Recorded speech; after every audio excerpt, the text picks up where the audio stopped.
ಹ್ಮ್. ಬೇರೆ ಯಾರಾದ್ರೂ ಇನ್ನಿಬ್ರು ಉಚ್ಚಾರಣೆ ಮಾಡೋದಕ್ಕೆ ಪ್ರಯತ್ನ ಪಡ್ತೀರಾ? ಯಾರಾದ್ರೂ ಒಬ್ರು ಬೇಕಾದ್ರೆ ಹರೇ ಕೃಷ್ಣ ಪ್ರಭುಜಿ. ಗಾಯತ್ರಿ ಮಾತಾಜಿ. ಮಹೇಶ್ವರಿ ಅವ್ರು ಮಾತಾಜಿರಾ? ಎಸ್, ಇಬ್ರು ಮಾಡ್ಬೋದು. ವಾಕ್ಯಾತ್ ಉದ್ಯುಕ್ತಾನ ಸರ್ವ ರಾಕ್ಷಸಾನ್ ಕರಂ ತ್ರಿಕರಸಂ ಚೈವ ದೂಷಣಂ ಚೈವ ರಾಕ್ಷಸನ್ ನಿಜಘಾನಾರಣೇ ರಾಮಸ್ತೇಷಾಂ ಚೈವ ಪದಾನುಗಾನ್ ವನೇ ತಸ್ಮಿನ್ ನಿವಸತಾ ಜನಸ್ಥಾನ ನಿವಾಸಿನಂ ರಾಕ್ಷಸಂ ನಿಹತಾನ್ಯಾಸಾನ್ ಸಹಸ್ರಾಣಿ ಚತುರ್ದಶಂ. ಸರಿಯಾಗಿ ಬರ್ಲಿಲ್ಲ ಪ್ರಭು. ಹರೇ ಕೃಷ್ಣ, ಧನ್ಯವಾದ. ಚೆನ್ನಾಗಿ ಬಂತು ಮಾತಾಜಿ, ಥ್ಯಾಂಕ್ ಯು. ಆಮೇಲೆ ಇವರು ಗಾಯತ್ರಿ ಮಾತಾಜಿ ಅವರು ನೀವು ಮಾಡಬಹುದು. ಹರೇ ಕೃಷ್ಣ ಪ್ರಭುಜಿ. ತತಃ ಶೂರ್ಪಣಖಾ ವಾಕ್ಯಾತ್ ಉದ್ಯುಕ್ತಾನ್ ಸರ್ವ ರಾಕ್ಷಸಾನ್ ಖರಂ ತ್ರಿಶಿರಸಂ ಚೈವ ದೂಷಣಂ ಚೈವ ರಾಕ್ಷಸಂ ನಿಜಘಾನರಣೇ ರಾಮಃ ಏಷಾಂ ಚೈವ ಪದಾನುಗಾನ್ ವನೇ ತಸ್ಮಿನ್ ನಿವಸತಾ ಜನಸ್ಥಾನ ನಿವಾಸಿನಾಂ ರಕ್ಷಸಾಂ ನಿಹತಾನ್ಯಾಸನ್ ಸಹಸ್ರಾಣಿ ಚತುರ್ದಶ. ಧನ್ಯವಾದ. ಧನ್ಯವಾದಗಳು ಮಾತಾಜಿ. ಇದರ ಅರ್ಥ ಬಹಳ ಸುಲಭ, ಎಲ್ಲರಿಗೂ ಆಗ್ಲೇ ಅರ್ಥ ಆಗಿರುತ್ತೆ. ತತಃ ಶೂರ್ಪಣಖಾ ವಾಕ್ಯಾತ್, ಅದಾದ ಮೇಲೆ ಶೂರ್ಪಣಖೆಯ ವಾಕ್ಯದಿಂದ ಪ್ರಚೋದಿತರಾದಂತಹ, ಉದ್ಯುಕ್ತ ಅಂದರೆ ಪ್ರಚೋದಿತರಾದಂತಹ ಎಲ್ಲ ರಾಕ್ಷಸರು ಕೂಡ, ಸರ್ವ ರಾಕ್ಷಸಾನ್ ಖರಂ ತ್ರಿಶಿರಸಂ ಚೈವ ದೂಷಣಂ ಚೈವ ರಾಕ್ಷಸಂ, ಆ ಎಲ್ಲ ರಾಕ್ಷಸರಲ್ಲಿ ಮುಚ್ಚುಳಿಯಲ್ಲಿ ಇದ್ದಂತಹದ್ದು, ಅವರೆಲ್ಲರ ನಾಯಕರಂತೆ ಇದ್ದಂತಹದ್ದು ಖರ, ದೂಷಣ, ತ್ರಿಶಿರಸ್ ಮತ್ತೆ ಇತರ ರಾಕ್ಷಸರು. ಹೀಗೆ ಈ ಮೂರುವರನ್ನ ಅವರ ಮುಚ್ಚುಳಿಯಲ್ಲಿ ಹೇಳ್ತಾ ಇದ್ದಾರೆ. ಅವರು ಮುಂದೆ ಇವ್ರು 3 ಜನ ಇದ್ರಂತೆ, ಅಂದ್ರೆ ನಾಯಕರಂತೆ ಇವ್ರು 3 ಜನ ಇದ್ರು. ಅವರೆಲ್ಲರನ್ನ ರಣೇ ರಾಮ ನಿಜಘಾನ, ರಣೆ ಅಂದ್ರೆ ಯುದ್ಧ ಭೂಮಿಯಲ್ಲಿ ರಾಮನು ಅವರೆಲ್ಲರನ್ನ ನಿಜಘಾನ ಅಂದ್ರೆ ಸಂಹಾರ ಮಾಡಿದನು. ಮತ್ತೆ ಅಷ್ಟು ಮಾತ್ರ ಅಲ್ಲ, ಅವ್ರು ಮಾತ್ರ ಅಲ್ಲ, ಅವರ ಪದಾನುಗಾನ್ ಅಂದ್ರೆ ಅವರ ಅನುಚರರು ಯಾರಿದ್ರು ಅವರೆಲ್ಲರನ್ನೂ ಕೂಡ ರಾಮ ಸಂಹಾರ ಮಾಡ್ದ. ವನೇ ತಸ್ಮಿನ್ ನಿವಸತ ಜನಸ್ಥಾನ ನಿವಾಸಿನ. ಇಲ್ಲಿ ನೋಡಿ, ಅರಣ್ಯ ಅನ್ನೋದು ರಾಮನ ಸ್ವಂತ ಪ್ರದೇಶ ಅಲ್ಲ. ರಾಮನ ಸ್ವಂತ ಪ್ರದೇಶ ಅನ್ನೋದು ಅಯೋಧ್ಯೆ, ಅರಣ್ಯ ಅನ್ನೋದು ಈ ಎಲ್ಲ ರಾಕ್ಷಸರ ಸ್ವಂತ ಪ್ರದೇಶ. ಆದರೂ ಕೂಡ ರಾಮ ಬಹಳ ಸರಳವಾಗಿ, ಬಹಳ ಸುಲಭವಾಗಿ ಇವರೆಲ್ಲರನ್ನ ಸಂಹಾರ ಮಾಡ್ಬಿಡ್ತಾನೆ. ಅದೇ ಆಶ್ಚರ್ಯ ಅಂತ ಇಲ್ಲಿ ನಾರದರು ಹೇಳ್ತಾ ಇದ್ದಾರೆ. ಸಾಮಾನ್ಯವಾಗಿ ನಮ್ಮ ಸ್ವಂತ ಮನೆಯಲ್ಲಿ ನಮಗೆ ಹೆಚ್ಚು ಸ್ವಾತಂತ್ರ್ಯ ಇರುತ್ತೆ, ಹೆಚ್ಚು ಒಂದು ತರ ನಮಗೆ ಹೆಚ್ಚು ಶಕ್ತಿ ಕೂಡ ಅಲ್ಲ. ಬೇರೆಯವ್ರ ಮನೆಗೆ ಹೋದ್ರೆ ನಮ್ಗೆ ಸ್ವಲ್ಪ ಮುಜುಗರ ಆಗತ್ತೆ ಅಲ್ಲಿ ಮಾಡೋದಕ್ಕೆ ಎಲ್ಲ, ಮತ್ತೆ ಅಲ್ಲಿ ಏನು ಅಂತ ಸರಿಯಾಗಿ ನಮ್ಗೆ ಪರಿಚಯ ಇರೋದಿಲ್ಲ. ನಮ್ಮ ಮನೆಯಲ್ಲಾದ್ರೆ ಎಲ್ಲಾನು ಎಲ್ಲೆಲ್ಲಿರುತ್ತೆ ಅನ್ನೋದು ನಮ್ಗೆ ಗೊತ್ತಿರುತ್ತೆ. ಅದೇ ರೀತಿಯಲ್ಲಿ ನಮ್ಮ ಪ್ರದೇಶದಲ್ಲಿ, ಉದಾಹರಣೆಗೆ ನಮ್ಮ ನಾಡಿನಲ್ಲಿ ಅಥವಾ ನಮ್ಮ ರಾಜ್ಯದಲ್ಲಿ ಅಥವಾ ನಮ್ಮ ರಾಷ್ಟ್ರದಲ್ಲಿ ನಾವು ಎಲ್ಲ ಸುಲಭವಾಗಿ ಮಾಡ್ಬಿಡ್ತೇವೆ. ಪರಕೀಯರ ಪ್ರದೇಶದಲ್ಲಿ ನಮ್ಗೆ ಕಷ್ಟ ಆಗತ್ತೆ. ಆದ್ರೆ ಇಲ್ಲಿ ನಾವು ನೋಡ್ತಾ ಇದ್ದೇವೆ, ರಾಮ ಅರಣ್ಯಕ್ಕೆ ಬಂದಿದ್ರು, ಅವನ ಸ್ವಂತ ಪ್ರದೇಶ ಅನ್ನೋದು ಅಯೋಧ್ಯೆ ಆಗಿದ್ರು ಕೂಡ ಅರಣ್ಯದಲ್ಲಿ ಈ ಎಲ್ಲ ರಾಕ್ಷಸರನ್ನ ಅವರ ಸ್ವಂತ ಪ್ರದೇಶದಲ್ಲಿ ಅವನು ಬಹಳ ಸುಲಭವಾಗಿ ಸಂಹಾರ ಮಾಡ್ಬಿಡ್ತಾನೆ. ರಕ್ಷಸಾಂ ನಿಹತಾನಿ ಆಸನ್ ಸಹಸ್ರಾಣಿ ಚತುರ್ದಶ. ಎಷ್ಟು ಸಂಖ್ಯೆಯಲ್ಲಿ ಅವರೆಲ್ಲರೂ ಇದ್ರು ಅಂತ ಹೇಳಿದ್ರೆ ಚತುರ್ದಶ ಸಹಸ್ರಾಣಿ, 14,000. ಯದ್ಯಪಿ ಇಲ್ಲಿ ಆ ಎಲ್ಲ 14,000 ರಾಕ್ಷಸರನ್ನ ಸಂಹಾರ ಮಾಡದ ಅಂತ ಇಲ್ಲಿ ಬರ್ತಾ ಇದೆ. ಆದ್ರೆ ಮುಂದಕ್ಕೆ ಗೊತ್ತಾಗತ್ತೆ, ಅವರಲ್ಲಿ ಒಬ್ಬನ ಮಾತ್ರ ರಾಮಚಂದ್ರ ಬಿಟ್ಬಿಡ್ತಾನೆ. ಅವನ ಹೆಸರು ಅಕಂಪನ ಅಂತ. ಅವನನ್ನ ಬಿಟ್ಟು ಮಿಕ್ಕ 13,999 ಅಲ್ಲ, ಅಷ್ಟು ರಾಕ್ಷಸರನ್ನ ಒಂದೇ ಒಂದು ಗಂಟೆಯಲ್ಲಿ, ಒಂದು ಮುಹೂರ್ತದಲ್ಲಿ ಅಂತ ಹೇಳುತ್ತೆ ರಾಮಾಯಣ. ಮುಂದಕ್ಕೆ ಅರಣ್ಯಕಾಂಡದಲ್ಲಿ ಈ ಕಥೆ ಬರುತ್ತೆ. ಸೊ ಅಲ್ಲಿ ಹೇಳುತ್ತೆ, ಒಂದೇ ಒಂದು ಮುಹೂರ್ತದಲ್ಲಿ ಅಂದ್ರೆ ಸುಮಾರು 48 ನಿಮಿಷಗಳಲ್ಲಿ ರಾಮಚಂದ್ರ 14,000 ರಾಕ್ಷಸರನ್ನ ಒಂದೇ ಮುಹೂರ್ತದಲ್ಲಿ ಸಂಹಾರ ಮಾಡಿದ್ದು. ಆ ದೃಶ್ಯವೇ ಬಹಳ ಅತ್ಯದ್ಭುತ ಎಂಬುದಾಗಿ ರಾಮಾಯಣ ಹೇಳುತ್ತೆ. ಸೊ ಇದ್ರ ಬಗ್ಗೆ ಸ್ವಲ್ಪ ನಾವು ಚರ್ಚೆ ಮಾಡ್ತೇವೆ. ಇದ್ರ ಬಗ್ಗೆ ಜಾಸ್ತಿ ವ್ಯಾಖ್ಯಾನ ಏನೂ ಇಲ್ಲ. ಈ ಶ್ಲೋಕದಲ್ಲಿ ಎಲ್ಲವೂ ಬಹಳ ಸ್ಟ್ರೈಟ್ ಫಾರ್ವರ್ಡ್ ಇರೋದ್ರಿಂದ ನಮ್ಗೆ ಏನು ಜಾಸ್ತಿ ವ್ಯಾಖ್ಯಾನ ಸಿಗೋದಿಲ್ಲ. ಆದ್ರೂ ಕೂಡ ಏನಿದೆಯೋ ಅದನ್ನ ನಾವು ಚರ್ಚೆ ಮಾಡ್ತೇವೆ. ಅದಕ್ಕಿಂತ ಮುಂಚೆ ದಯವಿಟ್ಟು ಯಾರಾದ್ರೂ ಅನುವಾದವನ್ನ ಓದ್ಬಿಡ್ತೀರಾ? ಇಲ್ಲ ಪ್ರಭುಜಿ. ಓದಿ ಮಾತಾಜಿ. ಸರಸ್ವತಿ ಮಾತಾಜಿ. ಕಾಣಿಸ್ತಾ ಇಲ್ಲ ಪ್ರಭುಜಿ, ಸ್ವಲ್ಪ ಬ್ಲರ್ ಆಗಿದೆ. ಇವಾಗ ಕಾಣಿಸ್ತಾ ಇದೆಯಾ? ಇಲ್ಲ ಪ್ರಭುಜಿ, ಬೇರೆ ಯಾರು ಕಣ್ಣು ಸ್ವಲ್ಪ ಹರೇ ಕೃಷ್ಣ ಪ್ರಭುಜಿ. ಒಂದ್ ನಿಮಿಷ ನಾನು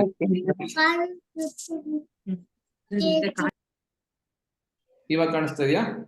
ಕಾಣಿಸ್ತಿದೆ ಪ್ರಭುಜಿ, ಕಾಣಿಸ್ತಿದೆ ಪ್ರಭು. ಸರಸ್ವತಿ ಮಾತಾಜಿ ಓದಿ ಹಾಗಾದ್ರೆ. ಅನುವಾದ. ಆಮೇಲೆ ಹೀಗೆ ಅಪಮಾನಿತಳು, ಮನೋಗತ ಭಗ್ನ ಕಾಮಳು ಆದ ಶೂರ್ಪಣಖೆಯು ಮಾತಿನಂತೆ ರಾಮನ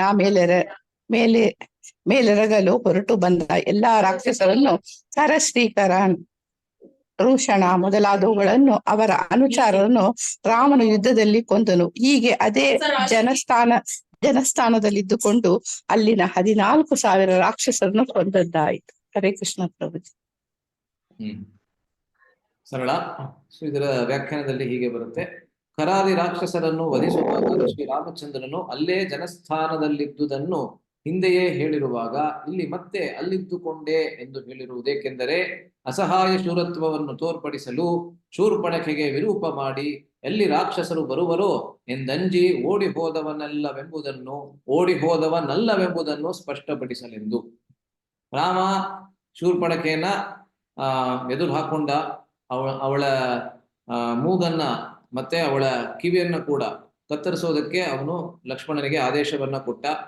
ಆದರೆ ಅದಾದ ಮೇಲೆ ಎಲ್ಲಿ ಶೂರ್ಪಣಖೆ ಬೇರೆ ಇತರ ರಾಕ್ಷಸರನ್ನ ಕರ್ಕೊಂಡು ಬಂದ್ಬಿಡ್ತಾಳೋ ಅಂತ ರಾಮ ಅಂಜಿ ಬೇರೆ ಯಾವುದೋ ಪ್ರದೇಶಕ್ಕೆ ಹೋಗ್ಬಿಡ್ಲಿಲ್ಲ. ಅಲ್ಲ, ಅದೇ ಪ್ರದೇಶದಲ್ಲಿದ್ದ. ಅವನಿಗೆ ಗೊತ್ತಿತ್ತು ಈ ಕಾರ್ಯವನ್ನ ಅವನು ಮಾಡಿದ್ದು ಕೂಡ, ಅಂದ್ರೆ ಶೂರ್ಪಣಖೆಯ ಮೂಗನ್ನ ತೆಗೆಸಿದ್ದು ಕೂಡ ಅವಳು ಅವರೆಲ್ಲರನ್ನ ಕರ್ಕೊಂಡ್ ಬರ್ಲಿ ಅಂತ ಉದ್ದೇಶದಿಂದ. ಏನಕ್ಕೆ ಅಂದ್ರೆ ಇದಕ್ಕಿಂತ ಮುಂಚೆ ನಾವು ನೋಡಿದ್ವಿ, ದಂಡಕಾರಣ್ಯದ ಋಷಿಗಳಿಗೆ ರಾಮಚಂದ್ರ ಒಂದು ಮಾತನ್ನ ಕೊಟ್ಟಿದ್ದ. ಕೇವಲ ಮಾತಲ್ಲ, ಪ್ರತಿಜ್ಞೆ ಕೂಡ ಅವನು ಮಾಡಿದ್ದ. ಏನಂದ್ರೆ ಸಮಸ್ತವಾದ ರಾಕ್ಷಸ ಕುಲವನ್ನೇ ನಾನು ಸಂಪೂರ್ಣವಾಗಿ ನಿರ್ಮೂಲ ಮಾಡ್ಬಿಡ್ತೇನೆ, ಮತ್ತೆ ಎಲ್ಲಾ ರಾಕ್ಷಸರನ್ನ ಸಂಹಾರ ಮಾಡ್ಬಿಡ್ತೇನೆ ಅಂತ.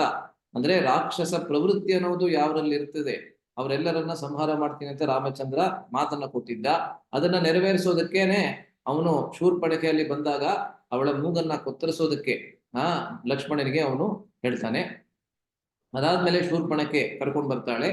ಕರ್ಕೊಂಡು ಬರ್ಬೇಕಾದ್ರೆ ರಾಮಚಂದ್ರನಿಗೆ ಯಾವುದೇ ರೀತಿಯಾದಂತಹ ಅಂಜಿಕೆ ಆಗ್ಲಿ ಹೆದರಿಕೆ ಆಗ್ಲಿ ಇಲ್ಲ. ಏಕೆಂದ್ರೆ ಅವನು ಭಗವಂತ, ಎಲ್ಲ ರಾಕ್ಷಸರು ಏನು ರಾಮಚಂದ್ರನ ಮುಂದೆ. ಆದ್ರಿಂದ ರಾಮಚಂದ್ರ ಅಲ್ಲೇ ಇಟ್ಕೊಂಡು ಯಾವಾಗ ಎಲ್ಲ 14,000 ರಾಕ್ಷಸರಿಗೆ ಬರ್ತಾರೆ, ಅಲ್ಲಿ ಒಂದು ವಿಶೇಷವಾದಂತಹ ಪ್ರಸಂಗ ಬರುತ್ತೆ. ನೀವು ಅರಣ್ಯ ಕಾಂಡದಲ್ಲಿ ಓದಿದ್ರೆ ಇದು ಗೊತ್ತಾಗತ್ತೆ. ಅವಾಗ ರಾಮ, ಲಕ್ಷ್ಮಣ ಮತ್ತೆ ಸೀತೆ ಮೂರ್ವರು ಕೂಡ ತಮ್ಮ ಕುಟೀರದ ಆಚೆ ಇದ್ರು. ಆದ್ರೆ ಈ ಸಮಸ್ತವಾದ ಸೈನ್ಯ ಅಲ್ಲಿಗೆ ಬಂದಾಗ ರಾಮಚಂದ್ರ ಲಕ್ಷ್ಮಣನಿಗೆ ಹೇಳ್ತಾನೆ, ಲಕ್ಷ್ಮಣ, ಸೀತೆಯನ್ನ ಕರೆದುಕೊಂಡು ನೀನು ಕುಟೀರದ ಒಳಗೆ ಹೋಗು, ಇವರೆಲ್ಲರನ್ನ ನಾನ್ ನೋಡ್ಕೋತೀನಿ ಅಂತ ಹೇಳ್ತಾನೆ.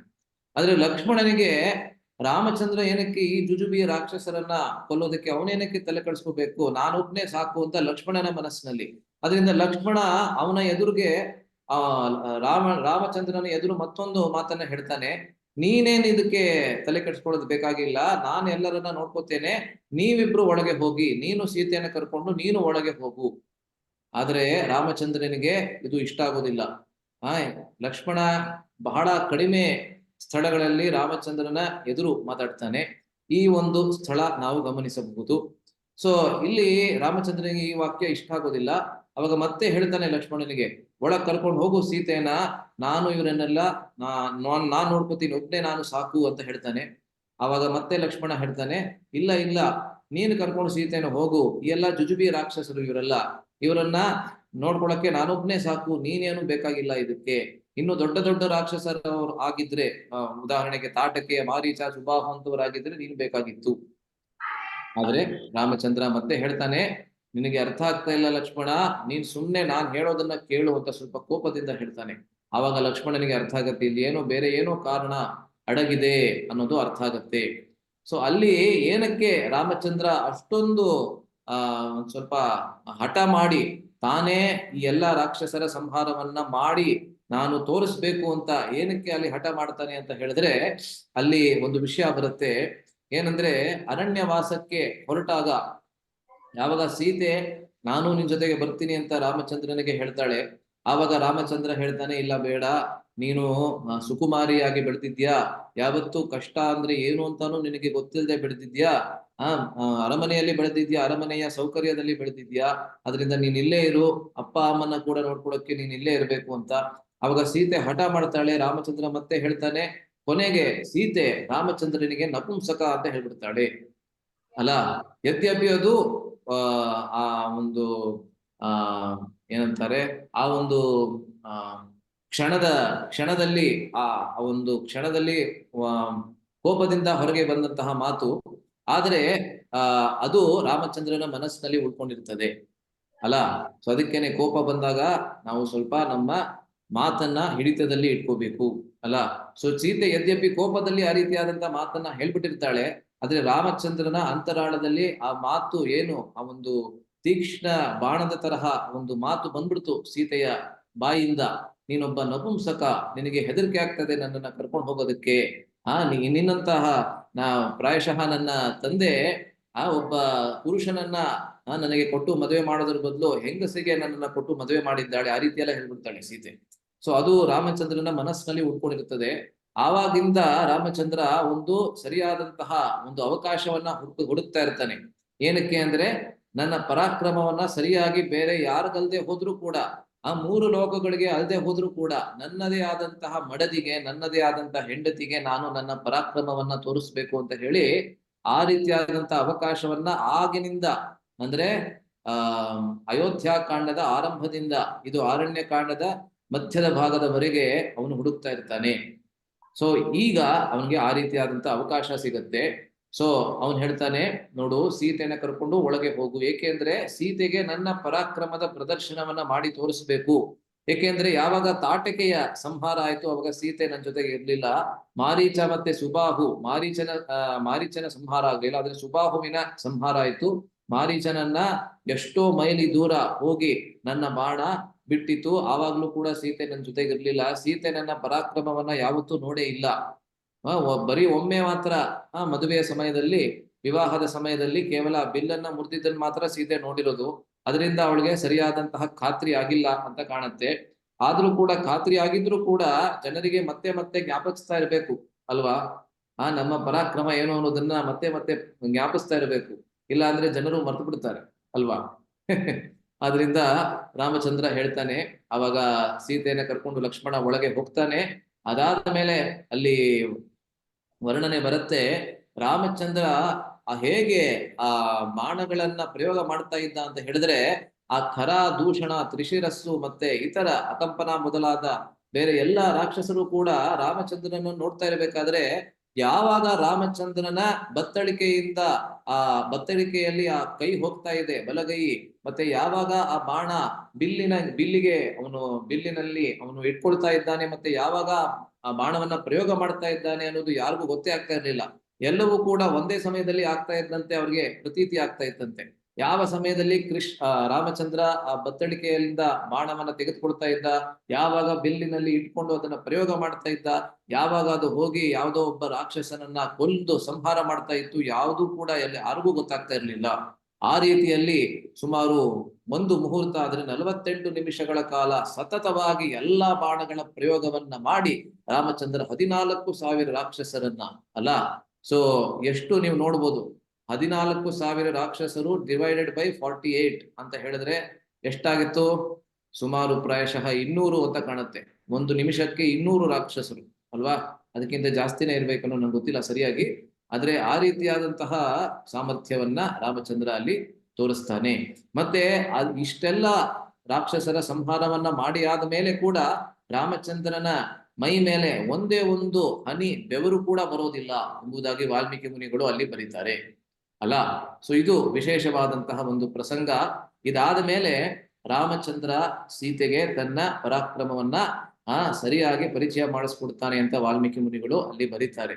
ಸೊ ಇದಾದ ಮೇಲೆ ಯಾವಾಗ ರಾಮಚಂದ್ರ ಸೀತೆಯ ಮುಂದೆ ಹೋಗ್ತಾನೆ, ಈ ಎಲ್ಲ ಸಮಸ್ತವಾದ ರಾಕ್ಷಸರ ಸಂಹಾರವನ್ನ ಮಾಡಿ ಆದ ನಂತರ, ಅದಾದ್ಮೇಲೆ ರಾಮಚಂದ್ರ ಸುಮ್ನೆ ಹೋಗಿ ಸೀತೆಯ ಮುಂದೆ ನಿಂತ್ಕೋತಾನೆ ಅಷ್ಟೇನೆ. ರಾಮಚಂದ್ರ ಒಂದೇ ಒಂದು ಶಬ್ದವನ್ನು ಮಾತಾಡುವುದಿಲ್ಲ. ಅವಾಗ ಸೀತೆನೆ ಬಂದು ರಾಮಚಂದ್ರನನ್ನ ತಪ್ಕೊಂಡು, ಅದಾದ್ಮೇಲೆ ಸೀತೆ ನನ್ನ ಗಂಡನಾದಂತವನು ಖಂಡಿತವಾಗ್ಲೂ ಪುರುಷನೇ ಅಂತ ಸೀತೆ ರಾಮಚಂದ್ರನಿಗೆ ಹೇಳ್ತಾಳೆ. ಇದನ್ನೆಲ್ಲ ನೀವು ಆರಣ್ಯ ಕಾಂಡದಲ್ಲಿ ನೀವು ಓದಬಹುದು. ಸೊ ಇಲ್ಲಿ ಹೇಳ್ತಾ ಇದ್ದಾರೆ, ರಾಮಚಂದ್ರ ಅಲ್ಲಿ ಹೆದರ್ಕೊಳ್ಳಿಲ್ಲ ಶೂರ್ಪಣಖೆಗೆ. ಏನಕ್ಕೆ ಅಂದ್ರೆ ಅವನದೇ ಆದಂತ ಯೋಜನೆ ಅದು. ಶೂರ್ಪಣಖೆ ವಾಪಸ್ಸು ಖರ, ದೂಷಣ ಮತ್ತೆ ಇತರರನ್ನ ಕರ್ಕೊಂಡು ಬರ್ತಾಳೆ ಅಂತ ಅವನಿಗೆ ಗೊತ್ತಿತ್ತು. ಆದ್ದರಿಂದ ಯೋಜನೆಯನ್ನ ಹಾಗೆ ಮಾಡಿದ. ರಾಕ್ಷಸರು ಅಲ್ಲಿಯವರೇ ಎಂಬುದು ಹಿಂದೆ ಮುಕ್ತವಾಗಿ ಆದರೂ ಕೂಡ ಈಗ ಮತ್ತೆ ಹೇಳುವ ಅವಶ್ಯವಿಲ್ಲದಿದ್ದರೂ ಹೇಳಿರುವುದು, ಇಲ್ಲಿ ಮತ್ತೆ ಅವಶ್ಯವಿಲ್ಲದಿದ್ದರೂ ಹೇಳಿರುವುದು ಆ ಅರಣ್ಯದ ರಾಕ್ಷಸರ ಭಯಂಕರತೆಯನ್ನು ಎತ್ತಿ ಹೇಳಲು. ಸೊ ಅರಣ್ಯದ ರಾಕ್ಷಸರು ಯಾರಿದ್ರು? ಇವರೆಲ್ಲರೂ ಬಹಳ ಭಯಂಕರವಾದಂತಹ ರಾಕ್ಷಸರಾಗಿದ್ರು. ಖರ ಮತ್ತೆ ದೂಷಣ ನಿಜವಾಗ್ಲೂ ರಾವಣನ ದಾಯಾದಿಗಳಾಗಿದ್ರು. ರಾವಣನ ಇದ್ ಮುಂದಕ್ಕೆ ಬರುತ್ತೆ, ನಾವು ನೋಡ್ತೇವೆ ಅದನ್ನ. ರಾವಣನ ತಾಯಿ ಮತ್ತೆ ತಂದೆ ಯಾರಿದ್ರು, ಅವ್ರ ಹೆಸರು ಕೈಕಾಸಿ ಮತ್ತೆ ವಿಶ್ರವಸ್ಸು ಮುನಿ ಅವರು. ಆ ವಿಶ್ರವಸ್ಸು ಮುನಿ ಅನ್ನೋವನು ಕೈಕಾಸಿಯನ್ನ ಮದುವೆ ಆಗಿದ್ದ. ಆದ್ರೆ ಕೈಕಾಸಿಯ ತಂಗಿ ಯಾದಂತಹ ಮತ್ತೊಬ್ಳು, ಅವಳ ಹೆಸರು ನನಗೆ ಸರಿಯಾಗಿ ನೆನಪು ಬರ್ತಾ ಇಲ್ಲ, ಅವಳ ಮೂಲಕ ಹುಟ್ಟಿದಂತಹ ಇಬ್ಬರು ಖರ ಮತ್ತೆ ದೂಷಣ ಅಲ್ಲ. ಸೊ ರಾವಣನಿಗೆ ದಾಯಾದಿಗಳು ಅವರು. 14,000 ರಾಕ್ಷಸರೆಂದು ಹೇಳಿದ್ದು ಅವರೆಲ್ಲ ಒಟ್ಟಿಗೆ ಬಂದು ಮೇಲೆ ಬಿದ್ದರೆಂಬ ಘೋರ ಸನ್ನಿವೇಶದ ನೆನಪಿಗಾಗಿ. ನಿಹತಾನಿ ಎಂದದ್ದು ನಿಶ್ಶೇಷವಾಗಿ ಅವರನ್ನು ಕೊಂದು ಹಾಕಿದ್ದನ್ನು ತಿಳಿಸಲು. ಹೀಗೆ ಭಗವಂತನು ಸತ್ಯ ಪ್ರತಿಜ್ಞನಾದದ್ದನ್ನು ಇಲ್ಲಿ ಹೇಳಲಾಯಿತು. ಸತ್ಯ ಪ್ರತಿಜ್ಞೆ ಅಂದ್ರೆ ಏನು?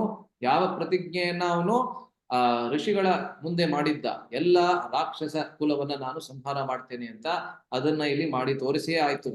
ಕೇವಲ ಒಂದೇ ಮುಹೂರ್ತದಲ್ಲಿ 14,000 ರಾಕ್ಷಸರನ್ನ, ಅನುಚರರನ್ನ, ರಾವಣನ ಅನುಚರರನ್ನ ಒಂದೇ ಸಮಯದಲ್ಲಿ ಸಂಹಾರ ಮಾಡಿದ್ದು. ಯಾವಾಗ ಇದನ್ನ ಯಾವಾಗ ರಾವಣ ಕೇಳ್ತಾನೆ, ರಾವಣನಿಗೆ ಎಷ್ಟು ಕೋಪ ಬರುತ್ತೆ ಅಂದ್ರೆ ಕೋಪದಿಂದಲೇ ಅವನು ಮೂರ್ಛಿತನಾಗ್ಬಿಡ್ತಾನೆ ಅಲ್ಲ. ಸೊ ಇಲ್ಲಿ ನಾವು ನೋಡ್ತಾ ಇದ್ದೇವೆ ಸತ್ಯ ಪ್ರತಿಜ್ಞನಾದಂಥವನು ರಾಮಚಂದ್ರ.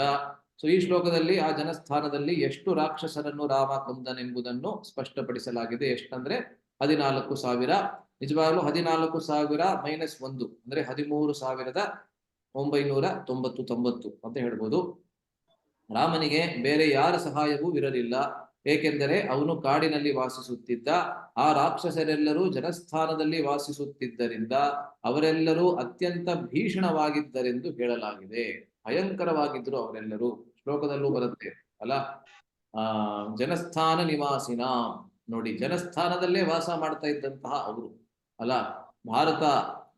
ಭಾರತದ ಸೈನ್ಯ ಪಾಕಿಸ್ತಾನಕ್ಕೆ ಹೋಗಿ ಅವರದೇ ಆದಂತಹ ಭೂಮಿಯಲ್ಲಿ ಅವರದೇ ಆದಂತಹ ಆತಂಕವಾದಿಗಳನ್ನ ಕೊಂದಂತೆ ಇದು ಅಲ್ವಾ. ಸೊ ನಮ್ಮ ನಾರಾಯಣಾಚಾರ್ಯರು ಈ ರೀತಿಯಾದಂತಹ ಉದಾಹರಣೆಗಳನ್ನ ಕೊಡ್ತಾರೆ.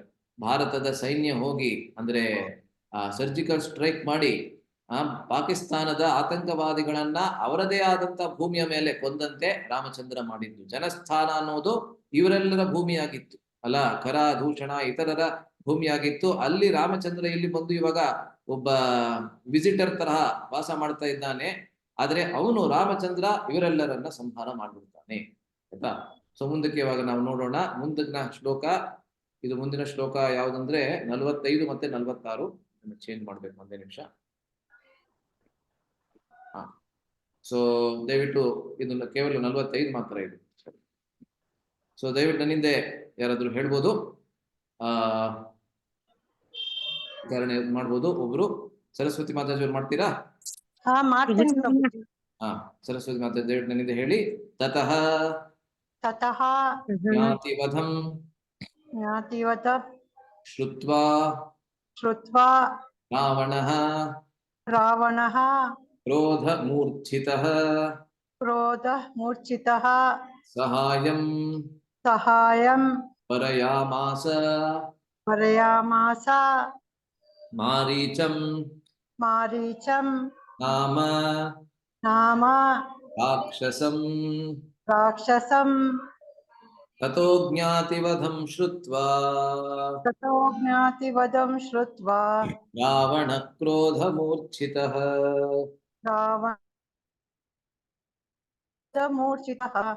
ಸಹಾಯಂ ವರಯಾಮಾಸ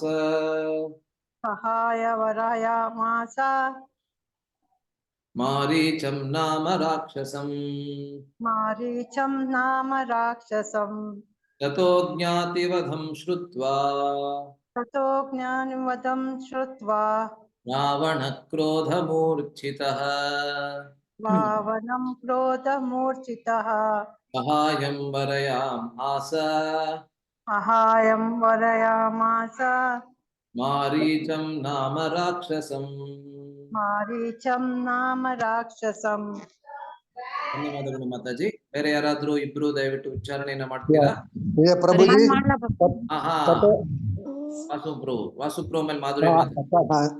हरे प्रभु जी ततो जातिवदं श्रुत्वा ततो ज्ञातिवदं श्रुत्वा रावण क्रोधमूर्छितः सहायं वरयामास मारीचं नाम राक्षसं.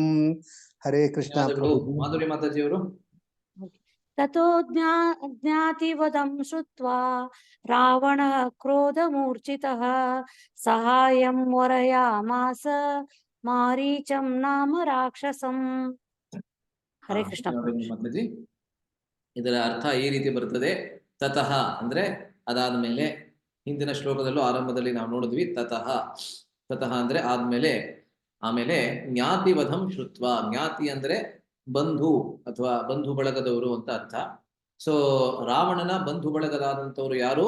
ಹರ, ದೂಷಣ, ತ್ರಿಶಿರಸ್ಸು ಇವರೆಲ್ಲರೂ ಕೂಡ ರಾವಣನ ಬಂಧು ಬಳಗದಾದಂಥವ್ರು.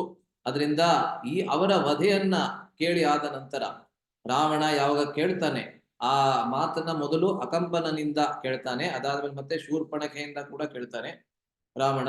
ಅದರಿಂದ ಯಾವಾಗ ರಾವಣ ಮೊದಲನೇ ಬಾರಿ ಕೇಳ್ತಾನೆ ಅಕಂಪನನಿಂದ, ಅವಾಗ ಅವನಿಗೆ ಎಷ್ಟು ಕ್ರೋಧ, ಎಷ್ಟು ಕೋಪ ಬರುತ್ತೆ ಅಂತ ಹೇಳಿದ್ರೆ, ಆ ಕೋಪದಿಂದಲೇ ಮೂರ್ಛೆ ಹೊಂದ್ಬಿಡ್ತಾನಂತೆ. ಕ್ರೋಧ ಮೂರ್ಛಿತ, ಕ್ರೋಧದಿಂದ ಅವನು ಮೂರ್ಛಿತನಾಗ್ಬಿಡ್ತಾನೆ. ಅದಾದ್ಮೇಲೆ ಏನ್ ಮಾಡ್ತಾನೆ? ಸಹಾಯಂ ವರಯಾಮ್ ಆಸ, ಹೋಗಿ ತನ್ನ ಮಾವನಾದಂತಹ, ಸೋದರ ಮಾವನಾದಂತಹ ಮಾರೀಚನನ್ನ ಸಹಾಯವನ್ನ ಕೇಳ್ತಾನೆ. ಮಾರೀಚನು ರಾವಣನಿಗೆ ಸೋದರ ಮಾವ ಆಗ್ಬೇಕು. ಅದ್ ಹೇಗೆ ಅಂತ ನಾವು ನೋಡ್ತೇವೆ. ಸೊ ಮಾರೀಚನಿಗೆ ಸಹಾಯವನ್ನ ಕೇಳ್ತಾನೆ. ಯಾರು? ರಾವಣ. ಏನಕ್ಕೆ? ಸೀತೆಯ ಅಪಹರಣಕ್ಕೋಸ್ಕರ ಅಲ್ಲ, ಅದು ಬಹಳ ಸ್ಪಷ್ಟ. ಆದ್ರಿಂದ ಅದನ್ನ ಈ ಶ್ಲೋಕದಲ್ಲಿ ಹೇಳಿಲ್ಲ. ಯಾವ್ದಕ್ಕೋಸ್ಕರ ಸಹಾಯವನ್ನ ಕೇಳ್ತಾನೆ ಅನ್ನೋದು ಎಲ್ಲರಿಗೂ ಗೊತ್ತೇ ಇದೆ.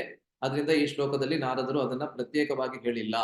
ಅದರಿಂದ ರಾವಣ ಹೋಗಿ ತನ್ನ ಸೋದರ ಮಾವನಾದಂತಹ ಮಾರೀಚನಿಗೆ ಸಹಾಯವನ್ನ ಕೇಳ್ತಾನೆ. ದಯವಿಟ್ಟು ಅನುವಾದವನ್ನ ಓದ್ತೀರಾ ಯಾರಾದ್ರೂ? ನಾನು ಅನುವಾದ. ಯಶೋಧ ಮಾತಾಜಿ ಓದ್ತೀರಾ? ಹರೇ ಯಶೋಧ ಕೃಷ್ಣ ಮಾತಾಜಿ. ಪ್ರಭುಜಿ. ಆಮೇಲೆ ದಾಯಾದಿಗಳು ಕೊಲ್ಲಲ್ಪಟ್ಟಿದ್ದನ್ನು ಕೇಳಿ ಕೋಪದಿಂದ ಮೂರ್ಛಿತನಾದ ರಾವಣನು ಮಾರೀಚನೆಂಬ ರಾಕ್ಷಸನನ್ನು ಸಹಾಯ ಪ್ರಾರ್ಥಿಸಿದನು. ಹರೇ ಕೃಷ್ಣ. ಧನ್ಯವಾದಗಳು. ಸೊ ಇಲ್ಲಿ ನಾವು ನೋಡ್ತಾ ಇದ್ದೇವೆ, ಇಲ್ಲಿಂದ ಮುಂದೆ ಸಮಸ್ತ ರಾಕ್ಷಸ ನಿರ್ನಾಮ ಕಾರ್ಯದಲ್ಲಿ ಸಹಾಯ ಮಾಡಿದ ಸೀತಾದೇವಿಯ ಪುರುಷಕಾರತ್ವವನ್ನು ಕುರಿತು ಕಥಾ ಬೀಜವು ಅಂಕುರವಾಗುತ್ತದೆ. ಇಲ್ಲಿ ನೋಡಿ, ವಿಶೇಷವಾದಂತಹ ವಿಷಯ ಹೇಳ್ತಾ ಇದ್ದಾರೆ. ಯದ್ಯಪಿ ನಾವು ರಾಮಾಯಣದ ಬಗ್ಗೆ ಕೇಳಬೇಕಾದ್ರೆ ಈ ಪ್ರಸಂಗ ಯಾವಾಗ ಬರುತ್ತೆ ಅಂದ್ರೆ ಸೀತೆಯ ಅಪಹರಣದ ಪ್ರಸಂಗ.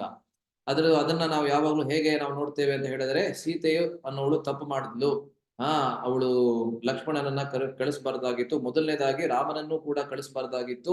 ಅದಾದ್ಮೇಲೆ ಲಕ್ಷ್ಮಣನಿಗೆ ಅಪಶಬ್ದಗಳನ್ನ ಹೇಳಿ ಅವನ ವ್ಯಕ್ತಿತ್ವವನ್ನೇ ಸಂಶಯ ಪಟ್ಟು ಅದಾದ್ಮೇಲೆ ಅವನನ್ನ ಕಳಿಸ್ಬಿಡ್ತಾಳೆ. ಆದ್ರಿಂದ ಸೀತೆಯ ಅಪಹರಣ ಆಯ್ತು ಅಂತ ನಾವು ಸಾಮಾನ್ಯವಾಗಿ ಆ ರೀತಿ ನಾವು ನೋಡ್ತೇವೆ. ಅದರಲ್ಲೂ ಏನು ತಪ್ಪಿಲ್ಲ. ಆದ್ರೆ ಅದರ ಹಿಂದೆ ಇರತಕ್ಕಂತಹ ರಹಸ್ಯ ಏನು ಅಂತ ಹೇಳಿದ್ರೆ, ಸೀತೆ ರಾಮಚಂದ್ರನ ಪ್ರತಿಜ್ಞೆಯ ಪರಿಪಾಲನೆಗೆ ಬಹಳ ಒಂದು ಉತ್ತಮವಾದಂತಹ ಭೂಮಿಕೆಯನ್ನ ಅವಳು ವಹಿಸ್ತಾಳೆ. ಯಾವ ಪ್ರತಿಜ್ಞೆ ಅದು? ಸಮಸ್ತವಾದ ರಾಕ್ಷಸ ಕುಲವನ್ನ ನಾನು ಅಂತ್ಯಗೊಳಿಸ್ತೇನೆ ಅಂತ ಯಾವ ಪ್ರತಿಜ್ಞೆಯನ್ನ ದಂಡಕಾರಣ್ಯದ ಋಷಿಗಳಿಗೆ ಮಾಡಿದ್ದಾನೆ. ಅದಕ್ಕಿಂತಲೂ ಮುಂಚೆ, ರಾಮಾವತಾರ ಅವತಿಕ್ಕಿಂತಲೂ ಮುಂಚೆ ಎಲ್ಲಾ ದೇವತೆಗಳು ಹೋಗಿ ಯಾವಾಗ ವಿಷ್ಣುವಿನಲ್ಲಿ ಶರಣಾಗತಿಯನ್ನ ಮಾಡ್ತಾರೆ. ಇದು ನಾನಾಗ್ಲೇ ಒಂದ್ಸತಿ ಹೇಳಿದೆ ಇದರ ಬಗ್ಗೆ. ಇದನ್ನ ನಾವು ಬಾಲಕಾಂಡದಲ್ಲಿ ನಾವು ನೋಡ್ತೇವೆ. ಆರಂಭದಲ್ಲಿ ಎಲ್ಲಾ ದೇವತೆಗಳು ಹೋಗಿ ವಿಷ್ಣುವಿನಲ್ಲಿ ಯಾವಾಗ ಶರಣಾಗತಿಯನ್ನ ಮಾಡ್ತಾರೆ, ಆವಾಗ ಇದೇ ಒಂದು ವಾಕ್ಯವನ್ನ ವಿಷ್ಣು ಕೂಡ ಎಲ್ಲಾ ದೇವತೆಗಳಿಗೆ ಮಾತನ್ನ ಕೊಟ್ಟಿರ್ತಾನೆ. ಯಾವ ಮಾತನ್ನ ಕೊಟ್ಟಿರ್ತಾನೆ ಅಂದ್ರೆ, ರಾವಣನನ್ನ ನಾನು ಸಂಹಾರ ಮಾಡ್ತೇನೆ, ರಾಮಚಂದ್ರನಾಗಿ ನಾನು ಅವತಾರ ಮಾಡಿದಾಗ ರಾವಣನನ್ನ ಸಂಹಾರ ಮಾಡ್ತೇನೆ ಅಂತ. ಸೊ ರಾವಣನ ಸಂಹಾರ ಆಗೋದಕ್ಕಿಂತ ಮುಂಚೆ ರಾವಣನ ಅನುಚರರ ಸಂಹಾರವನ್ನ ಇವಾಗ ಮಾಡಿ ತೋರಿಸಿದ್ದಾನೆ ರಾಮಚಂದ್ರ. ಆದ್ರೆ ನಿಜವಾಗ್ಲೂ ರಾವಣನ ಸಂಹಾರ ಆಗುವವರೆಗೆ ಆ ಪ್ರತಿಜ್ಞೆ ಅನ್ನೋದು ಸಂಪೂರ್ಣವಾಗೋದಿಲ್ಲ. ಯಾಕೆಂದ್ರೆ ರಾಕ್ಷಸ ಕುಲ ಅನ್ನೋದು ಸಂಹಾರ ಆಗ್ಬೇಕು ಅಂದ್ರೆ, ಅದು ಅಂತ್ಯಗೊಳ್ಬೇಕು ಅಂದ್ರೆ ಆ ರಾಕ್ಷಸ ಕುಲಕ್ಕೆ ಮೂಲದಂತೆ ಬೀಜದಂತೆ ಇರತಕ್ಕಂತ ರಾವಣ ಯಾರಿದ್ದಾನೆ ಅವನ ಸಂಹಾರ ಆಗ್ಬೇಕು. ಅದರಿಂದ ಅವನ ಸಂಹಾರ ಆಗುವವರೆಗೆ ಈ ಪ್ರತಿಜ್ಞೆ, ರಾಮ ಪ್ರತಿಜ್ಞೆ ಏನಿದೆ ಅದು ಸಂಪೂರ್ಣ ಆಗೋದಿಲ್ಲ. ಅದಕ್ಕೆ ಸೀತೆ ಅನ್ನೋಳು ಬಹಳ ಮುಖ್ಯವಾದಂತಹ ಭೂಮಿಕೆಯನ್ನ ಅವಳು ವಹಿಸ್ತಾಳೆ. ಇದು ರಾಮಾಯಣದ ರಹಸ್ಯ.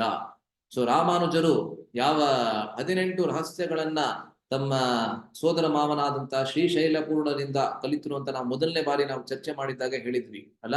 18 ರಹಸ್ಯಗಳನ್ನ ರಾಮಾನುಜರು ಪಡ್ಕೋತಾರೆ. ಆ 18 ರಹಸ್ಯಗಳಲ್ಲಿ ಇದು ಕೂಡ ಒಂದು. ಏನಂದ್ರೆ ಸೀತೆ ಅಪಹರಣ ಆಗಿದ್ದು ಏನಕ್ಕೆ ಅಂತ ಹೇಳಿದ್ರೆ, ಮುಖ್ಯವಾಗಿ ಸೀತೆ ಅಪಹರಣ ಆಗದೆ ಹೋಗಿದ್ದಿದ್ರೆ ರಾವಣನ ಸಂಹಾರ ಯಾವುದೇ ಪರಿಸ್ಥಿತಿಯಲ್ಲೂ ಆಗೋದಕ್ಕೆ ಸಾಧ್ಯವೇ ಇರ್ತಾ ಇರ್ಲಿಲ್ಲ. ಯಾಕೆಂದ್ರೆ ಆಗ್ಲೇ 13 ವರ್ಷಗಳ ಕಾಲ ಆಗ್ಲೇ ಆಗೋಗಿತ್ತು. ಕೇವಲ 1 ವರ್ಷ ಬಾಕಿ ಇದ್ದಿದ್ದು. ಆ 1 ವರ್ಷವನ್ನು ಕೂಡ ಅವರು ಬಹಳ ಹಾಯಾಗಿ ಪಂಚವಟಿಯಲ್ಲಿ ರಾಮ ಮತ್ತೆ ಸೀತೆ ಬಹಳ ಹಾಯಾಗಿ ಅವರು ಒಂದು ರೆಸಾರ್ಟ್ ಲೈಫ್ ತರ ಅಲ್ಲಿ ಬದುಕ್ಬಿಟ್ಟಿದ್ದಿದ್ರೆ ಅವಾಗ ರಾವಣನ ಸಂಹಾರ ಆಗೋದಕ್ಕೆ ಸಾಧ್ಯವೇ ಇರ್ತಾ ಇರಲಿಲ್ಲ. ಅದರಿಂದ ಅದನ್ನ ಮಾಡೋದಕ್ಕೆ ಯಾರು ಬಹಳ ಮುಖ್ಯವಾದಂತ ಪಾತ್ರವನ್ನ ಭೂಮಿಕೆಯನ್ನ ನಿರ್ವಹಿಸ್ತಾಳೆ ಅಂತ ಹೇಳಿದ್ರೆ ಸೀತೆ. ರಾವಣನ ತಂದೆಯಾದ ವಿಶ್ರವಸ್ಸಿಗೆ ಬೇರೆ ಹೆಂಗಸಿನಲ್ಲಿ, ಬೇರೆ ಹೆಂಗಸಂದ್ರೆ ಆ ವಿಶ್ರವಸ್ಸಿನ ಹೆಂಡತಿ ಯಾರಿದ್ಲು ಅವಳ ತಂಗಿ, ಅವಳ ಹೆಸರು ನನಗೆ ಮರ್ತೋಗ್ತಾ ಇದೆ, ಆದ್ರೆ ವಿಶ್ರವಸ್ಸಿನ ಹೆಂಡತಿಯ ಹೆಸರು ಕೈಕಾಸಿ ಅಂತ. ಸೊ ಬೇರೆ ಹೆಂಗಸಿನಲ್ಲಿ ಅಂದ್ರೆ ಅವಳ ತಂಗಿಯಲ್ಲಿ ಹುಟ್ಟಿದ್ದರಿಂದ ಖರಾದಿಗಳು ಅವನಿಗೆ ದಾಯಾದಿಗಳೆನಿಸಿದರು. ಆರಣ್ಯ ಪರ್ವ ಮಹಾಭಾರತದ ಕಥೆಯಲ್ಲಿ ಇದು ವ್ಯಕ್ತ. ಇದು ಎಲ್ಲಿ ಬರುತ್ತೆ ಅಂದ್ರೆ ಮಹಾಭಾರತದಲ್ಲಿ ಇದು ಬರುತ್ತೆ. ಇದು ರಾಮಾಯಣದಲ್ಲಿ ಬರದೆ ಹೋದ್ರೂ ಕೂಡ ಮಹಾಭಾರತದಲ್ಲಿ ಇದು ಸುವ್ಯಕ್ತವಾಗತ್ತೆ. ಮಹಾಭಾರತದಿಂದ ನೋಡಿ ವಿಶ್ರವಸ್ಸಿಗೆ ಎಷ್ಟು ಜನ ಹೆಂಡತಿಯರಿದ್ರು ಅನ್ನೋದನ್ನು ಕೂಡ ಇಲ್ಲಿ ಕೊಡ್ತಾ ಇದ್ದಾರೆ ವ್ಯಾಖ್ಯಾನದಲ್ಲಿ. ಎಷ್ಟು ಜನ ಹೆಂಡತಿಯರಂದ್ರೆ ವಿಶ್ರವಸ್ಸಿಗೆ 3 ಹೆಂಡತಿಯರಿದ್ದುದಾಗಿ ತಿಳಿದು ಬರುತ್ತದೆ. ಅಂದ್ರೆ ನಮಗೆ ಗೊತ್ತು ರಾವಣ, ಕುಂಭಕರ್ಣ, ವಿಭೀಷಣ ಮತ್ತೆ ಶೂರ್ಪಣಖೆ ಇವರೆಲ್ಲರೂ ಅಣ್ಣ ತಂಗಿಯರು ಅಂತ ನಮ್ಗೆ ಗೊತ್ತಿದೆ. ಆದ್ರೆ ಈ 4 ಒಬ್ಬರಿಗೆ ಹುಟ್ಟಲಿಲ್ಲ. ತಂದೆ ಒಬ್ರೆ, ಆದ್ರೆ ತಾಯಿ 3 ಬೇರೆ ಬೇರೆ ತಾಯಂದಿರು ಇದ್ರು. ಹೇಗೆ ರಾಮನಿಗೆ ಲಕ್ಷ್ಮಣನಿಗೆ ಭರತ ಮತ್ತೆ ಶತ್ರುಘ್ನರಿಗೆ ಬೇರೆ ಬೇರೆ ತಾಯಂದಿರಿದ್ರು, ಅದೇ ರೀತಿ ಇಲ್ಲಿ ನಾವು ನೋಡ್ತೀವಿ. ಅದೇ ರೀತಿ ಅಲ್ಲ ಇದು, ಆದ್ರೆ ನಾನು ಸುಮ್ನೆ ಹಾಗೆ ನಾನು ಕಂಪ್ಯಾರಿಸನ್ ಮಾಡಿದೆ ಅಷ್ಟೇನೆ, ಅದೇ ರೀತಿ ಅಲ್ಲ. ಆದ್ರೆ ಸೊ ಇಲ್ಲಿ ನಾವು ನೋಡ್ತಾ ಇದ್ದೇವೆ ಯಾವ ಹೆಂಡತಿಯರಿದ್ರು ರಾವಣನ ತಂದೆಯಾದಂತ ವಿಶ್ರವಸ್ಸಿಗೆ ಅಂತ ಹೇಳಿದ್ರೆ ಪುಷ್ಪೋತ್ಕಟೆ, ಮಾಲಿನಿ ಮತ್ತು ರಾಕೆ. ಪುಷ್ಪೋತ್ಕಟೆಗೆ ರಾವಣ ಮತ್ತೆ ಕುಂಭಕರ್ಣರಿಬ್ಬರು ಹುಟ್ಟಿದರು. ವಿಭೀಷಣನು ಮಾಲಿನಿಯಲ್ಲಿ ಜನಿಸಿದನು ಮತ್ತು ಶೂರ್ಪಣಖೆಯು ರಾಕೆಗೆ ಹುಟ್ಟಿದಳು. ನೋಡಿ ಅವರೆಲ್ಲರ ತಾಯಿ ಬೇರೆ ಬೇರೆಯವರಾಗಿದ್ರು, ಆದ್ದರಿಂದಲೇ ಸ್ವಭಾವ ಕೂಡ ಬೇರೆ ಅಲ್ವಾ.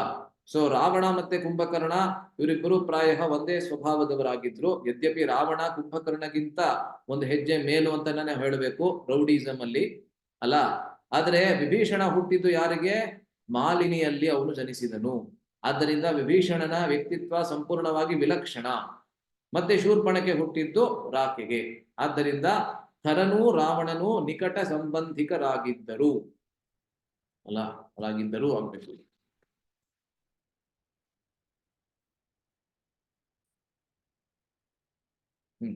ಸೊ ಖರ ಮತ್ತೆ ದೂಷಣ ಅವರಿಬ್ಬರು ರಾವಣನ ತಂದೆ ಯಾರಿದ್ರು ವಿಶ್ರವಸ್ಸು, ಅವನು ಮತ್ತೊಬ್ಬ ಹೆಂಗಸಿನಲ್ಲಿ ಪಡೆದುಕೊಂಡಂತಹ ಮಕ್ಕಳಾಗಿದ್ರು. ಯಾರು ಹೆಂಗಸು ಅಂದ್ರೆ ಆ ರಾವಣನ ತಾಯಿ ಕೈಕಾಸಿ, ಅವಳ ತಂಗಿ. ಅವಳಲ್ಲಿ ವಿಶ್ರವಸ್ಸು ಪಡೆದುಕೊಂಡಂತಹ ಮಕ್ಕಳು ಖರ ಮತ್ತೆ ದೂಷಣ. ಆದ್ರಿಂದ ಖರ, ದೂಷಣ ಮತ್ತೆ ರಾವಣರು ದಾಯಾದಿಗಳು, ಆದ್ರಿಂದ ಬಹಳ ನಿಕಟ ಸಂಬಂಧ. ಆ ಖರ ಮತ್ತು ದೂಷಣರ ವಧೆಯನ್ನು ರಾವಣ ಮೊದಲು ಕೇಳಿದ್ದು ಅಕಂಪನನ ಮಾತಿನಿಂದ, ಆಮೇಲೆ ಶೂರ್ಪಣಖೆಯಿಂದ. ಅದನ್ನ ನಾಗ್ಲೇ ಹೇಳಿದೆ. ಇವಾಗ ರಾವಣ ಎಂಬಂತ ಶಬ್ದಕ್ಕೆ ಏನರ್ಥ ಅನ್ನೋದನ್ನು ಕೂಡ ಇಲ್ಲಿ ಕೊಡ್ತಾ ಇದ್ದಾರೆ ನೋಡಿ, ವಿಶೇಷವಾದಂತ ಅರ್ಥ. ನಾವು ಕೇಳಿದ್ದೇವೆ ರಾವಣ ಅಂದ್ರೆ ಏನು? ರಾವಣ ಅಂದ್ರೆ ಎಲ್ಲರನ್ನ ಅಳಿಸುವಂತವನು. ಅವನು ಎಲ್ಲಿರ್ತಾನೆ ಅಲ್ಲಿ ಎಲ್ಲರೂ ಅಳೋದಕ್ಕೆ ಶುರು ಮಾಡ್ಬಿಡ್ತಾ ಇದ್ರಂತೆ, ಅವನು ರಾವಣ. ಅದರಿಂದ ರೌತಿ ರಾವಯತಿ. ರೌತಿ ಅಂದ್ರೆ ಏನು? ಅಳುವಂತವನು. ಮತ್ತೆ ರಾವಯತಿ ಅಂದ್ರೆ ಬೇರೆಯವರಿಗೂ ಅಳುವನ್ನ ತರಿಸುವಂತವನು. ತಾನು ಅಳುವಂತವನು. ನನಗದು ಬೇಕು, ಇದು ಬೇಕು, ಅದು ಬೇಕು, ಇದು ಬೇಕು ಅಂತ ಯಾವಾಗ್ಲೂ ಅಳ್ತಾ ಇರ್ತಾನವನು. ಮತ್ತೆ ಬೇರೆಯವರಿಗೂ ಅಳುವನ್ನ ತರಿಸುವಂತವನು. ಬೇರೆಯವರು ನಿಜವಾಗ್ಲೂ ಅಳುವಂತೆ ಅವನು ಮಾಡ್ತಾನೆ ಎಂಬಂತೆ ಅಸಂಬದ್ಧವಾಗಿ ಅರಚುವವನು. ಅಸಂಬದ್ಧವಾಗಿ ಅರಚುವವನು ಅಂದ್ರೆ ರೌತಿ ಅಂದ್ರೆ ಇದು ಹೇಳ್ತಾ ಇದ್ದಾರೆ. ಯಾರು ಬಹಳ ಜೋರಾಗಿ ಕಿರುಚ್ಕೋತಾರಲ್ಲ ಕತ್ತೆಗಳ ತರಹ, ಅವರು ರಾವಣ. ಅಥವಾ ಇವನು ಹೋದೆಡೆಯಲ್ಲೆಲ್ಲ ಜನರು ಕಿರಿಚಿಕೊಳ್ಳುವಂತೆ ಎದೆ ಬಡಿದುಕೊಂಡು ಅಳುವಂತೆ ಮಾಡುವವನು ಅಲ್ಲ. ಅದರಿಂದ ರೌತಿ ಮತ್ತೆ ರಾವಯತಿ. ಸೊ ಮಹಾಭಾರತದಲ್ಲಿ ಈ ಶ್ಲೋಕ ಬರುತ್ತೆ. ರಾವಣ ಎಂಬಂತ ಶಬ್ದಕ್ಕೆ ಏನರ್ಥ ಅಂದ್ರೆ, ಯಸ್ಮಾಲ್ ಲೋಕತ್ರಯಂ ಚೈತದ್ ರಾವಿತಂ ಭಯಮಾಗತಂ ತಸ್ಮಾತ್ ತ್ವಂ ರಾವಣೋ ನಾಮ್ನಾ ರಾಜನ್ ಭವಿಷ್ಯಸಿ. ಸೊ ರಾವಣನಿಗೆ ಬೇರೆ ಯಾರು ಹೇಳ್ತಾ ಇದ್ದಾರೆ, ಯಾರು ಅಂತ ಗೊತ್ತಿಲ್ಲ ಇಲ್ಲಿ, ಆದ್ರೆ ಹೇಳ್ತಾ ಇದ್ದಾರೆ ಯಸ್ಮಾತ್ ಲೋಕತ್ರಯಂ ಚ ಏತದ್ ರಾವಿತಂ ಭಯಮಾಗತಂ. ಈ ಮೂರು ಲೋಕಗಳು ಯಾರಿಂದ ಅಳೋದಕ್ಕೆ ಶುರು ಮಾಡುತ್ತೆ. ರಾವಿತಂ ಅಂದ್ರೆ ಅಳೋದಕ್ಕೆ ಶುರು ಆಗತ್ತೆ. ಏನಕ್ಕೆ ಅಂದ್ರೆ ಆ ಮೂರು ಲೋಕಗಳಲ್ಲಿ ಭಯವನ್ನ ಮೂಡಿಸ್ಬಿಡ್ತಾನೆ ರಾವಣ ಅಂತವನು. ತಸ್ಮಾತ್ ತ್ವಂ ರಾವಣೋ ನಾಮ, ಆದ್ದರಿಂದ ನಿನ್ನ ಹೆಸರು ರಾವಣ ಅಂತ ಆಗತ್ತೆ. ನಾಮ್ನಾ ರಾವಣೋ ನಾಮ್ನಾ ರಾಜನ್ ಭವಿಷ್ಯಸಿ, ನೀನು ಮುಂದಕ್ಕೆ ರಾವಣ ಎಂಬಂತ ಹೆಸರಿನಿಂದ ಹೆಸರುವಾಸಿ ಆಗ್ತೀಯ ಅಂತ ಬೇರೆ ಯಾರು ರಾವಣನಿಗೆ ಹೇಳ್ತಾ ಇದ್ದಾರೆ, ಯಾರು ಅಂತ ನನ್ಗೆ ಗೊತ್ತಿಲ್ಲ. ಇದು ಮಹಾಭಾರತದ ಪ್ರಮಾಣ, ಕೇವಲ ವ್ಯಾಖ್ಯಾನದಲ್ಲಿ ಬರುತ್ತೆ ಅಷ್ಟೇನೆ. ಸೊ ಮೂರ್ತಿ ಭವಿಸಿದ ಅವಿವೇಕ ಶಕ್ತಿಯೇ ರಾವಣ. ನೋಡಿ ಎಷ್ಟು ಅದ್ಭುತವಾದಂತ ವಾಕ್ಯ ಇದು. ಮೂರ್ತಿ ಭವಿಸಿದ ಅವಿವೇಕ ಶಕ್ತಿಯೇ ರಾವಣ. ಉದಾಹರಣೆಗೆ ನಾವು ಪ್ರಭುಪಾದರಿಗೆ ಕರುಣೆಯ ಮೂರ್ತಿಮಾನ್ ಸ್ವರೂಪ ಅಂತ ಹೇಳ್ತೇವೆ ಅಲ್ಲ. ರಾಮಚಂದ್ರನಿಗೆ ಅಥವಾ ಮಹಾನ್ ಭಕ್ತರಿಗೆ ಅಥವಾ ಭಗವಂತನಿಗೆ ನಾವು ಕರುಣೆಯ ಮೂರ್ತಿಮಾನ್ ಸ್ವರೂಪ ಅಂತ ಹೇಳ್ತೇವೆ. ಅದೇ ರೀತಿಯಲ್ಲಿ ರಾವಣ ಅನ್ನೋನೇನು ಅವಿವೇಕ ಅನ್ನೋದೇನಿದೆ ಅದರ ಮೂರ್ತಿಮಾನ್ ಸ್ವರೂಪ ಅವನು. ವಿವೇಕ ಶಕ್ತಿಗೆ ವಿರುದ್ಧವಾದಂತಹದ್ದು ಅವಿವೇಕ ಬುದ್ಧಿ. ಆ ಅವಿವೇಕ ಬುದ್ಧಿಯ ಮೂರ್ತಿಮಾನ್ ಸ್ವರೂಪ ಅಂತ ಅಂದ್ರೆ ಯಾರು ಅಂತ ಹೇಳಿದ್ರೆ ರಾವಣ. ಮೂರ್ಛೆ ಬರುವಷ್ಟು ಕೋಪ ಅವನಿಗೆ ಬಂದದ್ದೇನಾಶ್ಚರ್ಯ. ಮಾರೀಚ ಅವನಿಗೆ ಸೋದರ ಮಾವ. ಮಾರೀಚ ಅವನಿಗೆ ಸೋದರ ಮಾವ ಹೇಗೆ ಅಂತ ಹೇಳಿದ್ರೆ ಇಲ್ಲಿ ನೋಡಿ ಕೊಟ್ಟಿದ್ದಾರೆ. ಈ ಒಂದು ಕಥೆಯನ್ನ ನಾನು ಹೇಳ್ತೇನೆ, ಒಂದೇ ನಿಮಿಷ. ಸೊ ಒಂದೇ ನಿಮಿಷ. ಸೊ ಮಾರೀಚ ಮತ್ತೆ ಸುಬಾಹು ಇವರಿಬ್ಬರ ತಾಯಿ ಯಾರು? ತಾಟಕೆ. ತಾಟಕೆಯ ಗಂಡನ ಹೆಸರು ಸುಂದ ಅಂತ. ಸುಂದ ಅನ್ನೋನು ಮತ್ತೆ ತಾಟಕೆ ಅವರಿಬ್ಬರು ಮದುವೆ ಆಗಿ ಅವರಿಬ್ಬರಿಗೆ ಮಾರೀಚ ಮತ್ತೆ ಸುಬಾಹು ಎಂಬಂತಹ ಇಬ್ಬರು ಮಕ್ಕಳು ಹುಟ್ಟಿದ್ರು. ಯದ್ಯಪಿ ತಾಟಕೆ ಮುಂಚೆ ಒಳ್ಳೆ ಆಗಿದ್ಲು. ಆದ್ರೆ ಏನಾಗತ್ತೆ ಅಂದ್ರೆ ಒಂದಾನೊಂದು ಸಮಯದಲ್ಲಿ ಅವಳ ಗಂಡ ಯಾರಂದ್ರೆ ಸುಂದ ಅಗಸ್ತ್ಯಾಶ್ರಮದ ಮೇಲೆ ಅವನು ಆಕ್ರಮಣವನ್ನ ಮಾಡ್ತಾನೆ. ಮತ್ತೆ ಅಗಸ್ತ್ಯಾಶ್ರಮದಲ್ಲಿ ಇದ್ದಂತಹ ಎಲ್ಲ ಪ್ರಾಕೃತಿಕವಾಗಿ ಸೌಂದರ್ಯ ಏನಿತ್ತು ಅದೆಲ್ಲವನ್ನ ಚಿಂದಿಗೊಳಿಸ್ಬಿಡ್ತಾನೆ, ಅವನು ಧ್ವಂಸಗೊಳಿಸ್ಬಿಡ್ತಾನೆ. ಆವಾಗ ಅಗಸ್ತ್ಯ ಮುನಿಗಳು ಯಾವಾಗ ವಾಪಸ್ಸು ಬರ್ತಾರೆ ಅಲ್ಲಿಗೆ, ಅವಾಗ ಅವರು ಆ ಆಶ್ರಮದಲ್ಲಿ ಇಲ್ಲದೆ ಇರ್ಬೇಕಾದ್ರೆ ಅವನು ಹೋಗಿ ಅದನ್ನ ಧ್ವಂಸ ಮಾಡ್ಬಿಡ್ತಾನೆ. ಏನಕ್ಕೆ ಆ ರೀತಿಯಾಗಿ ಆಡ್ತಾನೆ? ಯದ್ಯಪಿ ಅವನು ಒಳ್ಳೆಯವನಾಗಿದ್ದ ಅಂತ ಹೇಳಿದ್ರೆ ಯಾವುದೋ ಒಂದು ಕೆಟ್ಟ ಸಂಘದ ಪ್ರಭಾವ ಅವನ ಮೇಲೆ ಆಗಿತ್ತು. ಮತ್ತೆ ಆ ಕೆಟ್ಟ ಸಂಘದ ಪ್ರಭಾವದಲ್ಲಿ ಅವನು ಮದ್ಯಪಾನವನ್ನ ಮಾಡಿದ್ದ ಅಂತ ಹೇಳುತ್ತೆ. ಸೊ ಇದು ಯಾವ ಪುರಾಣದಲ್ಲಿ ಕಥೆ ಬರುತ್ತೆ ಅನ್ನೋದು ನನಗೆ ಗೊತ್ತಿಲ್ಲ, ಆದ್ರೆ ಈ ಕಥೆಯನ್ನ ನಾನು ಕೇಳಿದ್ದೇನೆ. ಸೊ ಆ ಸುಂದ ಅನ್ನೋನ್ಗೆ ಕೆಟ್ಟ ಸಂಘದ ಪ್ರಭಾವದಿಂದ ಮದ್ಯಪಾನ ಮಾಡಿರ್ತಾನೆ. ಆ ಮದ್ಯಪಾನದ ಪ್ರಭಾವದಿಂದ ಅವನೇನ್ ಮಾಡ್ತಾನೆ ಅಂತ ಹೇಳಿದ್ರೆ ಹೋಗಿ ಅಗಸ್ತ್ಯಾಶ್ರಮವನ್ನ ಧ್ವಂಸಗೊಳಿಸ್ಬಿಡ್ತಾನೆ. ಅಗಸ್ತ್ಯ ಮುನಿಗಳು ಯಾವಾಗ ಅಲ್ಲಿ ವಾಪಸ್ಸು ಬರ್ತಾರೆ ಆವಾಗ ಸುಂದ ಮುನಿಗಳ ಮೇಲೆ ಅವರಿಗೆ ಬಹಳ ಕೋಪ ಬರುತ್ತೆ. ಸುಂದ ಮುನಿ ಅಲ್ಲ, ಸುಂದನ ಮೇಲೆ ಬಹಳ ಕೋಪ ಬರುತ್ತೆ. ಸುಂದನನ್ನ ಕೇವಲ ತಮ್ಮ ದೃಷ್ಟಿಪಾತದಿಂದ ಅವರು ಸುಟ್ಟಿ ಭಸ್ಮ ಮಾಡ್ಬಿಡ್ತಾರೆ. ಅಷ್ಟು ಅಗಸ್ತ್ಯಾಶ್ರಮಕ್ಕೆ ಅಗಸ್ತ್ಯ ಮುನಿಗಳಿಗೆ ಇದ್ದಂತಹ ಒಂದು ತಪಸ್ಸಿನ ಬಲ. ಯಾವಾಗ ತಾಟಕೆಗೆ ಇದು ಗೊತ್ತಾಗ್ತದೆ, ತಾಟಕೆ ತನ್ನ ಮಕ್ಕಳನ್ನ ಕರೆದುಕೊಂಡು ಬಂದು, ತಾಟಕೆ ಅವಳೇ ಯದ್ಯಪಿ ಅವಳು ಸ್ತ್ರೀ, ಅವಳು ಅಗಸ್ತ್ಯಾಶ್ರಮದ ಮೇಲೆ ತನ್ನ ಯಾವ ದಿವ್ಯವಾದಂತ ಶಕ್ತಿಯನ್ನ ಪಡೆದುಕೊಂಡಿದ್ಲು ಆ ಶಕ್ತಿಯಿಂದ ಅವಳು ಆಕ್ರಮಣವನ್ನ ಮಾಡಕ್ಕೆ ಶುರು ಮಾಡ್ತಾಳೆ. ಅಗಸ್ತ್ಯ ಮುನಿಗಳಿಗೆ ಯಾವಾಗ ಗೊತ್ತಾಗತ್ತೆ ಸುಂದನ ಹೆಂಡತಿ ಮತ್ತೆ ಸುಂದನ ಮಕ್ಕಳು ಒಟ್ಟಿಗೆ ನನ್ನ ಆಶ್ರಮದ ಮೇಲೆ ಮತ್ತೆ ಆಕ್ರಮಣವನ್ನ ಮಾಡ್ತಾ ಇದ್ದಾರೆ ಅನ್ನೋದು ಗೊತ್ತಾಗತ್ತೆ.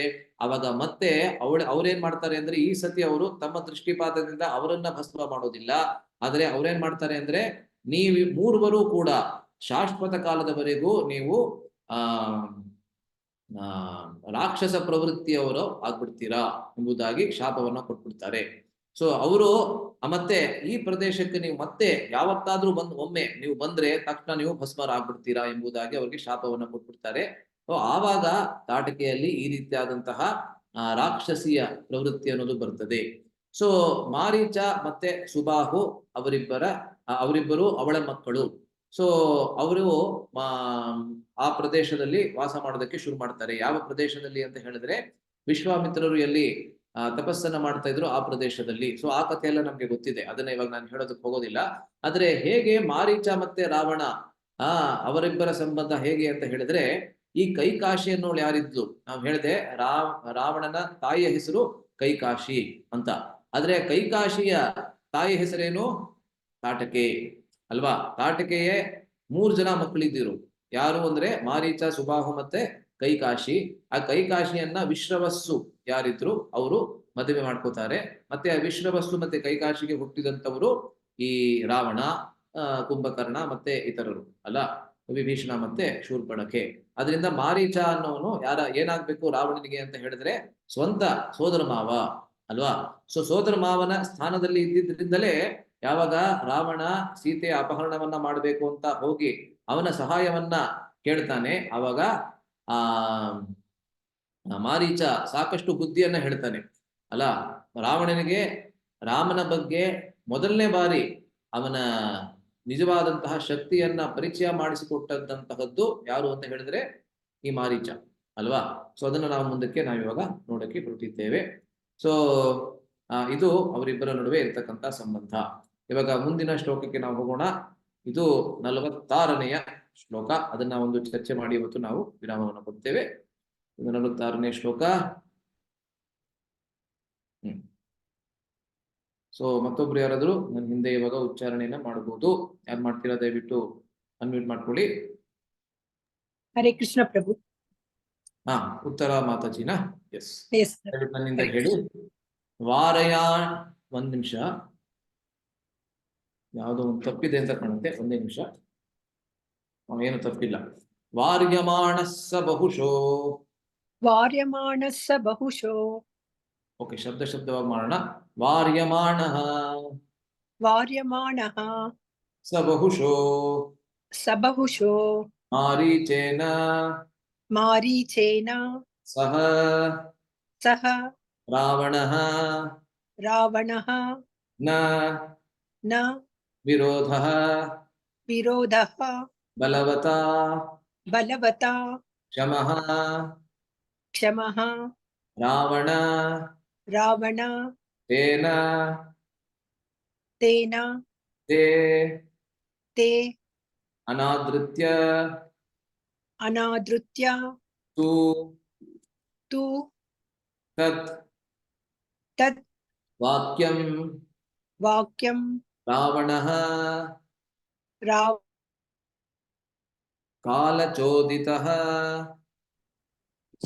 ಕಾಲಚೋದಿತಃ. ಜಗಾಮ. ಜಗಾಮ. ಸಹ. ಸಹ. ಮಾರೀಚಃ. ಮಾರೀಚಃ. ತಸ್ಯ. ತಸ್ಯ. ಆಶ್ರಮಪದಂ. ಆಶ್ರಮಪದಂ. ತತಃ. ತತಃ. ವಾರ್ಯಮಾಣಸ್ಸ ಬಹುಶೋ. ವಾರ್ಯಮಾಣಸ್ಸ ಬಹುಶೋ. ಮಾರೀಚೇನ ಸ ರಾವಣಃ. ಮಾರೀಚೇನ ಸ ರಾವಣಃ. ನ ವಿರೋಧೋ ಬಲವತಾ. ನ ವಿರೋಧೋ ಬಲವತಾ. ಕ್ಷಮೋ ರಾವಣ ತೇನ ತೇ. ಕ್ಷಮೋ ರಾವಣ ತೇನ ತೇ. ಅನಾದೃತ್ಯ ತು ತದ್ವಾಕ್ಯಂ. ಅನಾದೃತ್ಯ ತು ತದ್ವಾಕ್ಯಂ. ರಾವಣಃ ಕಾಲಚೋದಿತಃ. ರಾವಣ ಕಾಲಚೋದಿತಃ. ಜಗಾಮ ಸಹ ಮಾರೀಚಃ. ಜಗಾಮ ಸಹ ಮಾರೀಚಃ. ತಸ್ಯಾಶ್ರಮಪದಂ ತತಃ. ತಸ್ಯಾಶ್ರಮಪದಂ ತತಃ. ವಾರ್ಯಮಾಣಸ್ಸ ಬಹುಶೋ. ವಾರ್ಯಮಾಣಸ್ಯ ಬಹುಶೋ. ವಾರ್ಯಮಾಣಸ್ಸ ಬಹುಶೋ. ಮಾರೀಚೇನ ಸ ರಾವಣಃ. ಮಾರೀಚೇನ ಸ ರಾವಣಃ. ನ ವಿರೋಧೋ ಬಲವತಾ. ಕ್ಷಮೋ ನ ವಿರೋಧೋ ಬಲವತಾ. ನ ವಿರೋಧೋ ಬಲವತಾ. ಕ್ಷಮೋ ರಾವಣ ತೇನ ತೇ. ಕ್ಷಮೋ ರಾವಣ ತೇನ ತೇ. ಅನಾದೃತ್ಯ ತು ತದ್ವಾಕ್ಯಂ. ಅನಾದೃತ್ಯ ತು ತದ್ವಾಕ್ಯಂ. ರಾವಣಃ ಕಾಲಚೋದಿತಃ. ರಾವಣ ಕಾಲಚೋದಿತಃ. ಜಗಾಮ ಸಹ ಮಾರೀಚಃ. ಜಗಾಮ ಸಹ ಮಾರೀಚಃ. ತಸ್ಯಾಶ್ರಮಪದಂ ತತಃ. ತಸ್ಯಾಶ್ರಮಪದಂ ತತಃ. ಥ್ಯಾಂಕ್ಸ್. ಮತ್ತೆ ಇನ್ನೊಬ್ರು ಯಾರಾದ್ರೂ ದಯವಿಟ್ಟು ಉಚ್ಚಾರಣೆಯನ್ನ ಮಾಡಬಹುದು. ಧನ್ಯವಾದಗಳು ಮಾತಾಜಿ. ಬೇರೆಯವರು ಯಾರಾದ್ರೂ ಒಬ್ರು ಮಾತ್ರ. ಹಾ, ಯಶೋಧ ಮಾತಾಜಿ ಅವ್ರು ಮಾಡ್ತೀರಾ? ವಾರ್ಯಮಾಣಸ್ಸ ಬಹುಶೋ ಮಾರೀಚೇನ ಸ ರಾವಣಃ ನಾವಿರೋಧೋ ಬಲವತಾ ಶಮೋ ರಾವಣ ತೇನ ತೇ ಅನಾದೃತ್ಯತು ತದ್ಭಾಕ್ಯಂ ರಾವಣಃ ಕಾಲಚೋದಿತಃ ಜಗಾಮ ಸಹ ಮಾರೀಚಃ ತಸ್ಯ ಶ್ರಮಪದಂ ತತಃ. ಹರೇ ಕೃಷ್ಣ. ಧನ್ಯವಾದಗಳು ಪ್ರಭುಜಿ. ಮಾತಾಜಿ. ಇದರ ಅರ್ಥ ಮತ್ತೆ ಬಹಳ ಸುಲಭ. ವಾರ್ಯಮಾಣ ಅಂದ್ರೆ ತಡೆಗಟ್ಟಿದನು. ಯಾರು? ಮಾರೀಚ ರಾವಣನನ್ನ ತಡೆಗಟ್ಟಿದನು. ಎಷ್ಟು ಬಾರಿ? ಕೇವಲ ಒಮ್ಮೆ ಅಲ್ಲ. ಸ ಬಹುಶಃ ಅಂದ್ರೆ ಬಹುಬಾರಿ, ಬಹಳಷ್ಟು ಬಾರಿ ಮಾರೀಚ ರಾವಣನನ್ನ ತಡೆಗಟ್ಟಿದನು. ಯಾವ್ದ್ರಿಂದ?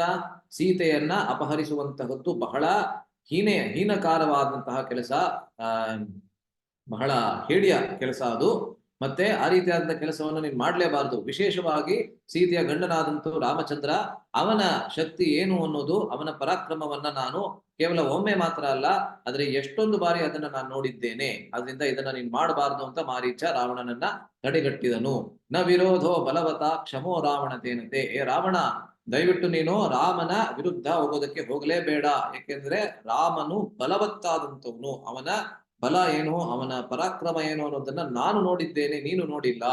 ಆದ್ರೆ ಅನಾದೃತ್ಯತು ತದ್ವಾಕ್ಯಂ, ರಾವಣ ಅನ್ನೋನು ಅವನ ಮಾತನ್ನ, ತನ್ನದೇ ಆದಂತ ಸೋದರ ಮಾವನ ಮಾತನ್ನ ಅನಾದರಿಸಿ ಕಾಲಚೋದಿತ ಅಂದ್ರೆ ರಾವಣನ ಅಂತ್ಯಕಾಲ ಅನ್ನೋದು ಬಹಳ ನಿಕಟವಾಗಿ ಬಂದಿದ್ರಿಂದ ಅವನು ಆ ಮಾರೀಚನ ವಾಕ್ಯಗಳನ್ನ ಅನಾದರಿಸಿ ಜಗಾಮ ಸಹ ಮಾರೀಚ. ಎಲ್ಲಿಗೆ ಹೋದ?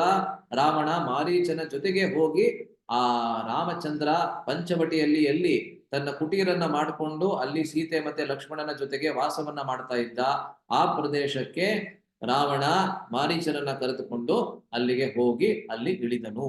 ಪುಷ್ಪಕ ವಿಮಾನದಲ್ಲಿ ಮಾರೀಚನನ್ನು ಕರೆದುಕೊಂಡು ಹೋಗಿ ಅಲ್ಲಿ ಇಳಿದನು ಎಂಬುವಂತೆ ಇಲ್ಲಿ ಅರ್ಥ ಬರುತ್ತದೆ. ದಯವಿಟ್ಟು ಯಾರಾದ್ರೂ ಅನುವಾದವನ್ನು ಓದ್ಬಿಡಿ.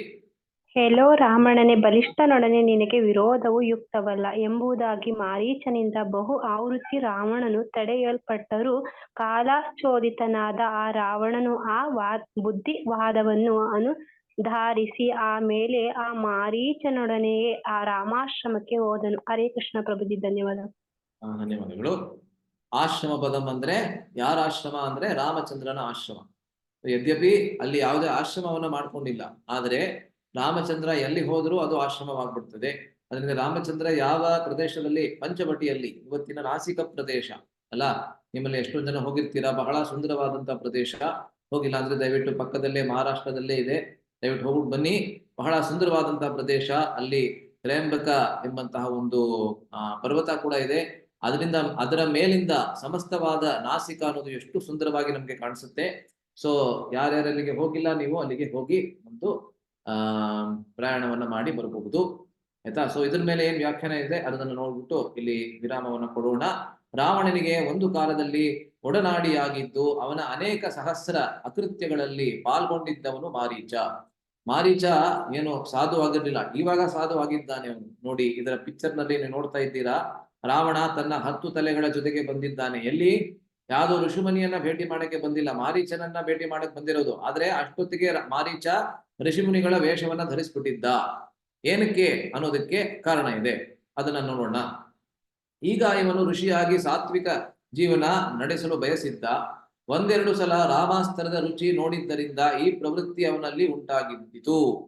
ಸೊ 2 ಬಾರಿ ರಾಮಚಂದ್ರನ ಬಲವನ್ನ ಅವನು ನೋಡಿದ್ದಾನೆ, ರಾಮಚಂದ್ರನ ಪರಾಕ್ರಮವನ್ನ ಅವನು ಸವಿದಿದ್ದಾನೆ. ಯಾರು? ಮಾರೀಚ.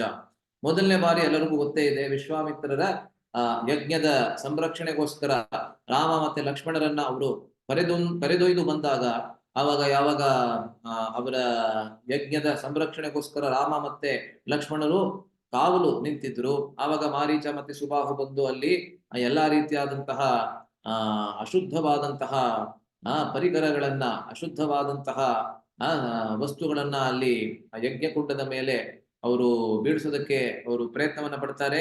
ಅವಾಗ ರಾಮ ಮತ್ತೆ ಲಕ್ಷ್ಮಣ ಅದೆಲ್ಲವನ್ನ ತಡೆಗಟ್ಟು ಮಾತ್ರ ಅಲ್ಲ, ಸುಬಾಹುವನ್ನ ರಾಮಚಂದ್ರ ಸಂಹಾರ ಮಾಡಿ ಮತ್ತೆ ಮಾರೀಚನನ್ನ ಅದೆಷ್ಟೋ ಮೈಲಿ ಸಮುದ್ರದ ಆಚೆ ಅವನು ತನ್ನ ಬಾಣದ ಪ್ರಯೋಗದಿಂದ ಅವನು ಬಿಸಾಕೊಡ್ತಾನೆ. ಅದು ಮೊದಲನೇ ಬಾರಿ. ಆದ್ರೆ ಅದಾದ್ಮೇಲೆ ಎರಡನೇ ಬಾರಿ ಮಾರೀಚ ಇದಾದ್ಮೇಲೆ ರಾಮಚಂದ್ರನ ಪ್ರಯೋಗವನ್ನ ಸವಿದ ನಂತರ ಮಾರೀಚ ಏನ್ ಮಾಡಿರ್ತಾನೆ ಅಂತ ಹೇಳಿದ್ರೆ, ಮತ್ತೆ ನಾನು ಆ ಯಜ್ಞಗಳ ಮಧ್ಯದಲ್ಲಿ ಹೋಗಿ ಆ ರೀತಿಯಾದಂತಹ ವಿಶೇಷವಾಗಿ ವಿಶ್ವಾಮಿತ್ರರಂತಹ ಮಹಾನ್ ಮುನಿಗಳ ಆ ಯಜ್ಞಗಳಲ್ಲಿ ನಾನು ಯಾವುದೇ ರೀತಿಯಾದಂತಹ ತೊಂದರೆಯನ್ನ ಮಾಡೋದಿಲ್ಲ, ಆದ್ರೆ ನಾನು ಹಾಯಾಗಿ ಇದೇ ಅರಣ್ಯ ಪ್ರದೇಶದಲ್ಲಿ ಇದ್ಬಿಡ್ತೀನಿ ಅಂತ ಹೇಳಿ ಅರಣ್ಯದಲ್ಲಿ ಮತ್ತೆ ಅದೇ ರೀತಿಯಾದಂತಹ ಕೆಲಸಗಳನ್ನ ಮಾಡ್ತಾ ಇರ್ತಾನೆ. ಋಷಿ ಮುನಿಗಳು ಎಲ್ಲೆಲ್ಲಿ ಯಜ್ಞಗಳನ್ನ ಮಾಡ್ತಾ ಇರ್ತಾರೆ ಅಲ್ಲಿ ಹೋಗಿ ಸ್ವಲ್ಪ ಸ್ವಲ್ಪ ತೊಂದರೆ ಮಾಡ್ತಾ ಇರ್ತಾನೆ. ಮತ್ತೆ ಎಷ್ಟೊಂದು ಋಷಿ ಮುನಿಗಳನ್ನ ಕೊಂದು ಅವರ ಮಾಂಸವನ್ನ ತಿಂತಾ ಇರ್ತಾನೆ. ಈ ರೀತಿಯಾದಂತಹ ಕೆಲಸಗಳನ್ನ ಮಾಡ್ತಾ ಇರ್ತಾನೆ. ಯಾವಾಗ ರಾಮ ಲಕ್ಷ್ಮಣ ಮತ್ತೆ ಸೀತೆ ಮೂರ್ವರು ಕೂಡ ಅರಣ್ಯವಾಸಕ್ಕೆ ಬರ್ತಾರೆ, ಆ ದಂಡಕಾರಣ್ಯದ ಪ್ರದೇಶದಲ್ಲಿ ಅವ ಮೂರ್ವರನ್ನ ನೋಡ್ತಾನೆ. ಯಾರು? ಮಾರೀಚ. ಇದು ಎರಡನೇ ಬಾರಿ. ಇದ್ರ ಬಗ್ಗೆ ಪ್ರಾಯಶಃ ರಾಮಾಯಣವನ್ನ ಓದಿದ್ರೆ ಮಾತ್ರ ಗೊತ್ತಾಗ್ತದೆ. ಇದನ್ನ ನಾವು ಆರಣ್ಯ ಕಾಂಡದಲ್ಲಿ ನೋಡೋದಿಲ್ಲ. ಆದ್ರೆ ಮಾರೀಚ ಯಾವಾಗ ರಾವಣನಿಗೆ ಹೇಳ್ತಾನೆ ರಾಮನ ಪರಾಕ್ರಮ ಎಂಥದ್ದು ಅಂತ ವರ್ಣಿಸ್ತಾನೆ, ಅವಾಗ ಅಲ್ಲಿ ಮಾರೀಚ ತನ್ನದೇ ಆದಂತ ಅನುಭವವನ್ನ ಹೇಳ್ಕೊಳ್ಬೇಕಾದ್ರೆ ಈ ಎರಡನೇ ಅನುಭವವನ್ನ ಮಾರೀಚ ರಾವಣನಿಗೆ ಹೇಳ್ತಾನೆ. ಏನಂದ್ರೆ ದಂಡಕಾರಣ್ಯದಲ್ಲಿ ಆ ಮೂರ್ವರನ್ನ ಮಾರೀಚ ನೋಡ್ತಾನೆ. ಆವಾಗ ಮಾರೀಚನಿಗೆ ಕೋಪ ಬರುತ್ತೆ. ಈ ರಾಮನಿಂದಲೇ ನಾನು ಅನುಭವಿಸಿದ್ದೇನೆ. ನನ್ನ ತಾಯಿ ಮತ್ತೆ ನನ್ನ ಸಹೋದರ ಇಬ್ಬರು ಕೂಡ ಇವನಿಂದ ಮೃತ್ಯುವನ್ನು ಹೊಂದಿದ್ದಾರೆ. ಆದ್ದರಿಂದ ಇವನ ಮೇಲೆ ಮತ್ತೆ ಆಕ್ರಮಣ ಮಾಡ್ತೀನಿ ಅಂತ ಹೇಳಿ ಆ ಮಾರೀಚನ ಜೊತೆಗೆ ಇನ್ನೂ ಇಬ್ರು ಕೂಡ ಇದ್ರು. ಆ ಮೂರುವರು ಒಟ್ಟಿಗೆ ಒಂದೇ ಸಮಯದಲ್ಲಿ ರಾಮಚಂದ್ರನ ಮೇಲೆ ಆಕ್ರಮಣವನ್ನ ಮಾಡ್ತಾರೆ. ಆದ್ರೆ ರಾಮಚಂದ್ರ ತನ್ನ ಒಂದೇ ಒಂದು ಬಾಣವನ್ನ ಮೂರಾಗಿ ಬದಲಿಸಿ ಆ ಮೂರ್ವರ ಮೇಲೂ ಕೂಡ ಆಕ್ರಮಣ ಮಾಡುವಂತೆ ಆ ಒಂದೇ ಬಾಣವನ್ನ ಪ್ರಯೋಗ ಮಾಡ್ತಾನೆ. ಆ ಪ್ರಯೋಗ ಆಗ್ಬೇಕಾದ್ರೆ ಒಂದು ಬಾಣ ಮೂರಾಗಿ ಅದು ಪರಿವರ್ತನೆಗೊಂಡು ಅದು ಅವರ ಮೂರ್ವರ ಮೇಲೆ ಕೂಡ ಆಕ್ರಮಣ ಮಾಡತ್ತೆ. ಆದ್ರೆ ಏನಾಗತ್ತೆ ಅಂದ್ರೆ ಮಾರೀಚನ ಇಬ್ರು ಯಾರು ಅನುಚರರಿದ್ರು, ಇಬ್ರು ಅವನ ಜೊತೆಗೆ ಯಾರು ಬಂದಿದ್ರು ಅವರ ಸಂಹಾರ ಆಗ್ಬಿಡುತ್ತೆ, ಅವ್ರು ಸತ್ತು ಹೋಗ್ತಾರೆ. ಆದ್ರೆ ಆ ಬಾಣ ಯಾವ ಬಾಣ ಇತ್ತು ಮಾರೀಚನನ್ನ by just frisk of a second ಅಂತ ಹೇಳ್ತಾರಲ್ಲ, ಅಂದ್ರೆ ಬಹಳ ಅದು ಅವನ ಹತ್ರ ಹೋಗುತ್ತೆ, ಆದ್ರೆ ಅವನ ಸಂಹಾರವನ್ನ ಮಾಡೋದಿಲ್ಲ. ಜಸ್ಟ್ ಮಿಸ್ ಆಗತ್ತೆ ಅಂತ ಹೇಳ್ತಾರಲ್ಲ, ಆ ರೀತಿ ಮಿಸ್ ಆಗ್ಬಿಡ್ತದೆ. ಸೊ ಮಾರೀಚ ಮತ್ತೆ ಬದುಕ್ಬಿಡ್ತಾನೆ. ಈ ಎರಡನೇ ಅನುಭವ ಆದ ಮೇಲೆ ಮಾರೀಚನಿಗೆ ಗೊತ್ತಾಗತ್ತೆ ಈ ರೀತಿಯಾದಂತಹ ಅಕೃತ್ಯಗಳನ್ನ ಮಾಡೋದ್ರಿಂದ ನನಗೆ ಯಾವುದೇ ರೀತಿಯಾದಂತಹ ಪ್ರಯೋಜನ ಇಲ್ಲ. ನಾನು ಎಲ್ಲಿ ಹೋದ್ರೂ ಪ್ರಾಯಶಃ ರಾಮಚಂದ್ರ ನನ್ನ ಹಿಂದೆಲೆ ಬರ್ತಾನೆ, ಆದ್ರಿಂದ ನಾನು ಸಾಧುವಾಗ್ಬಿಡ್ತೀನಿ ಅಂತ ಹೇಳಿ ಅದಾದ್ಮೇಲೆ ಋಷಿ ಮುನಿಗಳ ವೇಷವನ್ನ ಧರಿಸಿ ಅವನು ತಪಸ್ಸನ್ನ ಮಾಡೋದಕ್ಕೆ ಶುರು ಮಾಡ್ಬಿಡ್ತಾನೆ. ಆದರೆ ಇಲ್ಲಿ ನೋಡಿ ಹೇಳ್ತಾ ಇದ್ದಾರೆ, ಆದರೇನು? ಯದ್ಯಪಿ ಇವಾಗ ಅವನು ಋಷಿ ಮುನಿಗಳ ವೇಷವನ್ನ ಧರಿಸಿದ್ದಾನೆ, ಆದ್ರೆ ಏನು? ಹಿಂದಿನ ಕರ್ಮ ಅವನನ್ನ ಬಿಡ್ಲಿಲ್ಲ. ರಾವಣನ ರೂಪದಲ್ಲಿ ವಿಧಿ ಅವನನ್ನು ಮೃತ್ಯುವಿನೆಡೆಗೆ ಕರೆದೊಯ್ದು ಬಂದಿತು ಅಲ್ಲ. ಸೊ ಹಿಂದಿನ ಅಕೃತ್ಯಗಳನ್ನ ಏನ್ ಮಾಡಿದ್ದ, ಅದು ಅವನನ್ನ ಬಿಡ್ಲಿಲ್ಲ. ವಾಪಸ್ಸು ಬಂದು ಅವನ ಮೇಲೆ ಅದು ಪ್ರಹಾರ ಮಾಡಿತು. ಯಾರ ರೂಪದಲ್ಲಿ ಅಂತ ಹೇಳಿದ್ರೆ ರಾವಣನ ರೂಪದಲ್ಲಿ. ಆದ್ರಿಂದ ನಮ್ಗೆಲ್ಲರಿಗೂ ಗೊತ್ತಿದೆ, ರಾಮ ಎಂಬಂತೆ ಶಬ್ದವನ್ನ ಕೇಳಿದ ತಕ್ಷಣ ಮಾರೀಚ ಎಷ್ಟು ಭಯಗೊಂಡ್ಬಿಡ್ತಾನೆ ಅಂತ ಹೇಳಿದ್ರೆ, ನೀನ್ ಏನ್ ಬೇಕಾದ್ರೂ ಹೇಳು ನನಗೆ, ಅದನ್ನ ನಾನು ಮಾಡ್ತೇನೆ. ಅಂದ್ರೆ ರಾಮಚಂದ್ರನ ಮೇಲೆ ಮತ್ತೆ ವಿಶೇಷವಾಗಿ ರಾಮಚಂದ್ರನ ಹೆಂಡತಿಯನ್ನೇ ಅಪಹರಿಸುವಂತಹ ಕೆಲಸವನ್ನ ನೀನು ಮಾಡೋದಕ್ಕೆ ಹೋಗ್ಲೇಬೇಡ. ಈ ರೀತಿಯಾದಂತಹ ಬುದ್ಧಿಯನ್ನ ನಿನಗೆ ಯಾರು ಹೇಳ್ಕೊಟ್ಟಂತವರು, ಅದನ್ನ ಮೊದಲು ನನಗೆ ಹೇಳು, ಅವರಿಗೆ ಹೋಗಿ ನಾನು ಬುದ್ಧಿಯನ್ನು ಹೇಳ್ತೇನೆ ಎಂಬುದಾಗಿ ಮಾರೀಚ ಹೇಳ್ತಾನೆ ಅಲ್ಲ. ಸೊ ಆದರೆ ರಾವಣನಿಗೆ ಅನೇಕ ಹಿತವಾದ ಬುದ್ಧಿಯ ಮಾತುಗಳನ್ನು ಉಪದೇಶಿಸಿದವರಲ್ಲಿ ಇವನೇ ಮೊದಲಿಗ. ರಾವಣನಿಗೆ ಎಷ್ಟೊಂದು ಜನ ಬುದ್ಧಿಯನ್ನ ಹೇಳ್ತಾರೆ, ಆದ್ರೆ ಮೊದಲನೇ ಬಾರಿ ಬುದ್ಧಿಯನ್ನ ಹೇಳಿದ್ಯಾರು? ಇದಾದ ಮೇಲೆ ಕುಂಭಕರ್ಣವನು ಹೇಳ್ತಾನೆ, ಮಂಡೋದರಿಯೂ ಹೇಳ್ತಾಳೆ, ಎಷ್ಟೊಂದು ಜನ ಹೇಳ್ತಾರೆ. ಆದ್ರೆ ಮೊದಲನೇ ಬಾರಿ ಯಾರು ಹೇಳಿದ್ದು ಅಂತ ಹೇಳಿದ್ರೆ ಮಾರೀಚ. ಶ್ರೀರಾಮನ ಪರತತ್ವವನ್ನು ಅರಿತು ಮಂಗಳಾಶಾಸನ ಮಾಡಿದವನು ಇವನೇ ಅಲ್ಲ. ಪರತತ್ವ ರಾಮಚಂದ್ರ ಪರಮ ಭಗವಂತ ಅನ್ನೋದನ್ನ ಅರಿತಂತವನು ಮಾರೀಚ. ಮತ್ತೆ ಅದಕ್ಕೆ ಮಂಗಳಾಶಾಸನ ಅಂತ ಹೇಳಿದ್ರೆ ಅವನನ್ನ ಹಾಡಿ ಹೊಗಳಿ ರಾವಣನಿಗೆ ರಾಮಚಂದ್ರನ ಪರಿಚಯವನ್ನ ಮಾಡಿಸಿಕೊಟ್ಟಂತವನು ಮಾರೀಚ. ಇದಾವುದು ಅವನ ರಕ್ಷಣೆಗೆ ಉಪಯುಕ್ತವಾಗದೆ. ಆದರೆ ಇದೆಲ್ಲವನ್ನ ಮಾಡ್ತಾನೆ, ರಾಮಚಂದ್ರನನ್ನ ಹಾಡಿ ಹೊಗಳ್ತಾನೆ, ಅವನ ಪರಾಕ್ರಮವನ್ನ 10 ಬಾಯಿಗಳು ಇರುವಂತೆ ಅವನು ಹೊಗಳ್ತಾನೆ. ಆದ್ರೆ ಅದ್ಯಾವುದು ಅವನ ನೆರವಿಗೆ ಬರಲಿಲ್ಲ. ಏನಕ್ಕೆ ಅಂದ್ರೆ ಅವನ ಪೂರ್ವ ಕರ್ಮ ಏನಿತ್ತು ಅದು ಅವನನ್ನ ಮೃತ್ಯುವಿಗೆ ಈಡೇರಿಸಿತು. ಮತ್ತೆ ರಾವಣನ ಉಪಯುಕ್ತವಾಗದೆ ಮತ್ತೆ ರಾವಣನ ಮಾತನ್ನೇ ಇವನು ಕೇಳಬೇಕಾಗಿ ಬಂದು ಮಾಯಾಮೃಗ ರೂಪವನ್ನು ಧರಿಸಿ ರಾವಣನೊಡನೆ ಪುಷ್ಪಕದಲ್ಲಿ ಪಂಚವಟಿಯ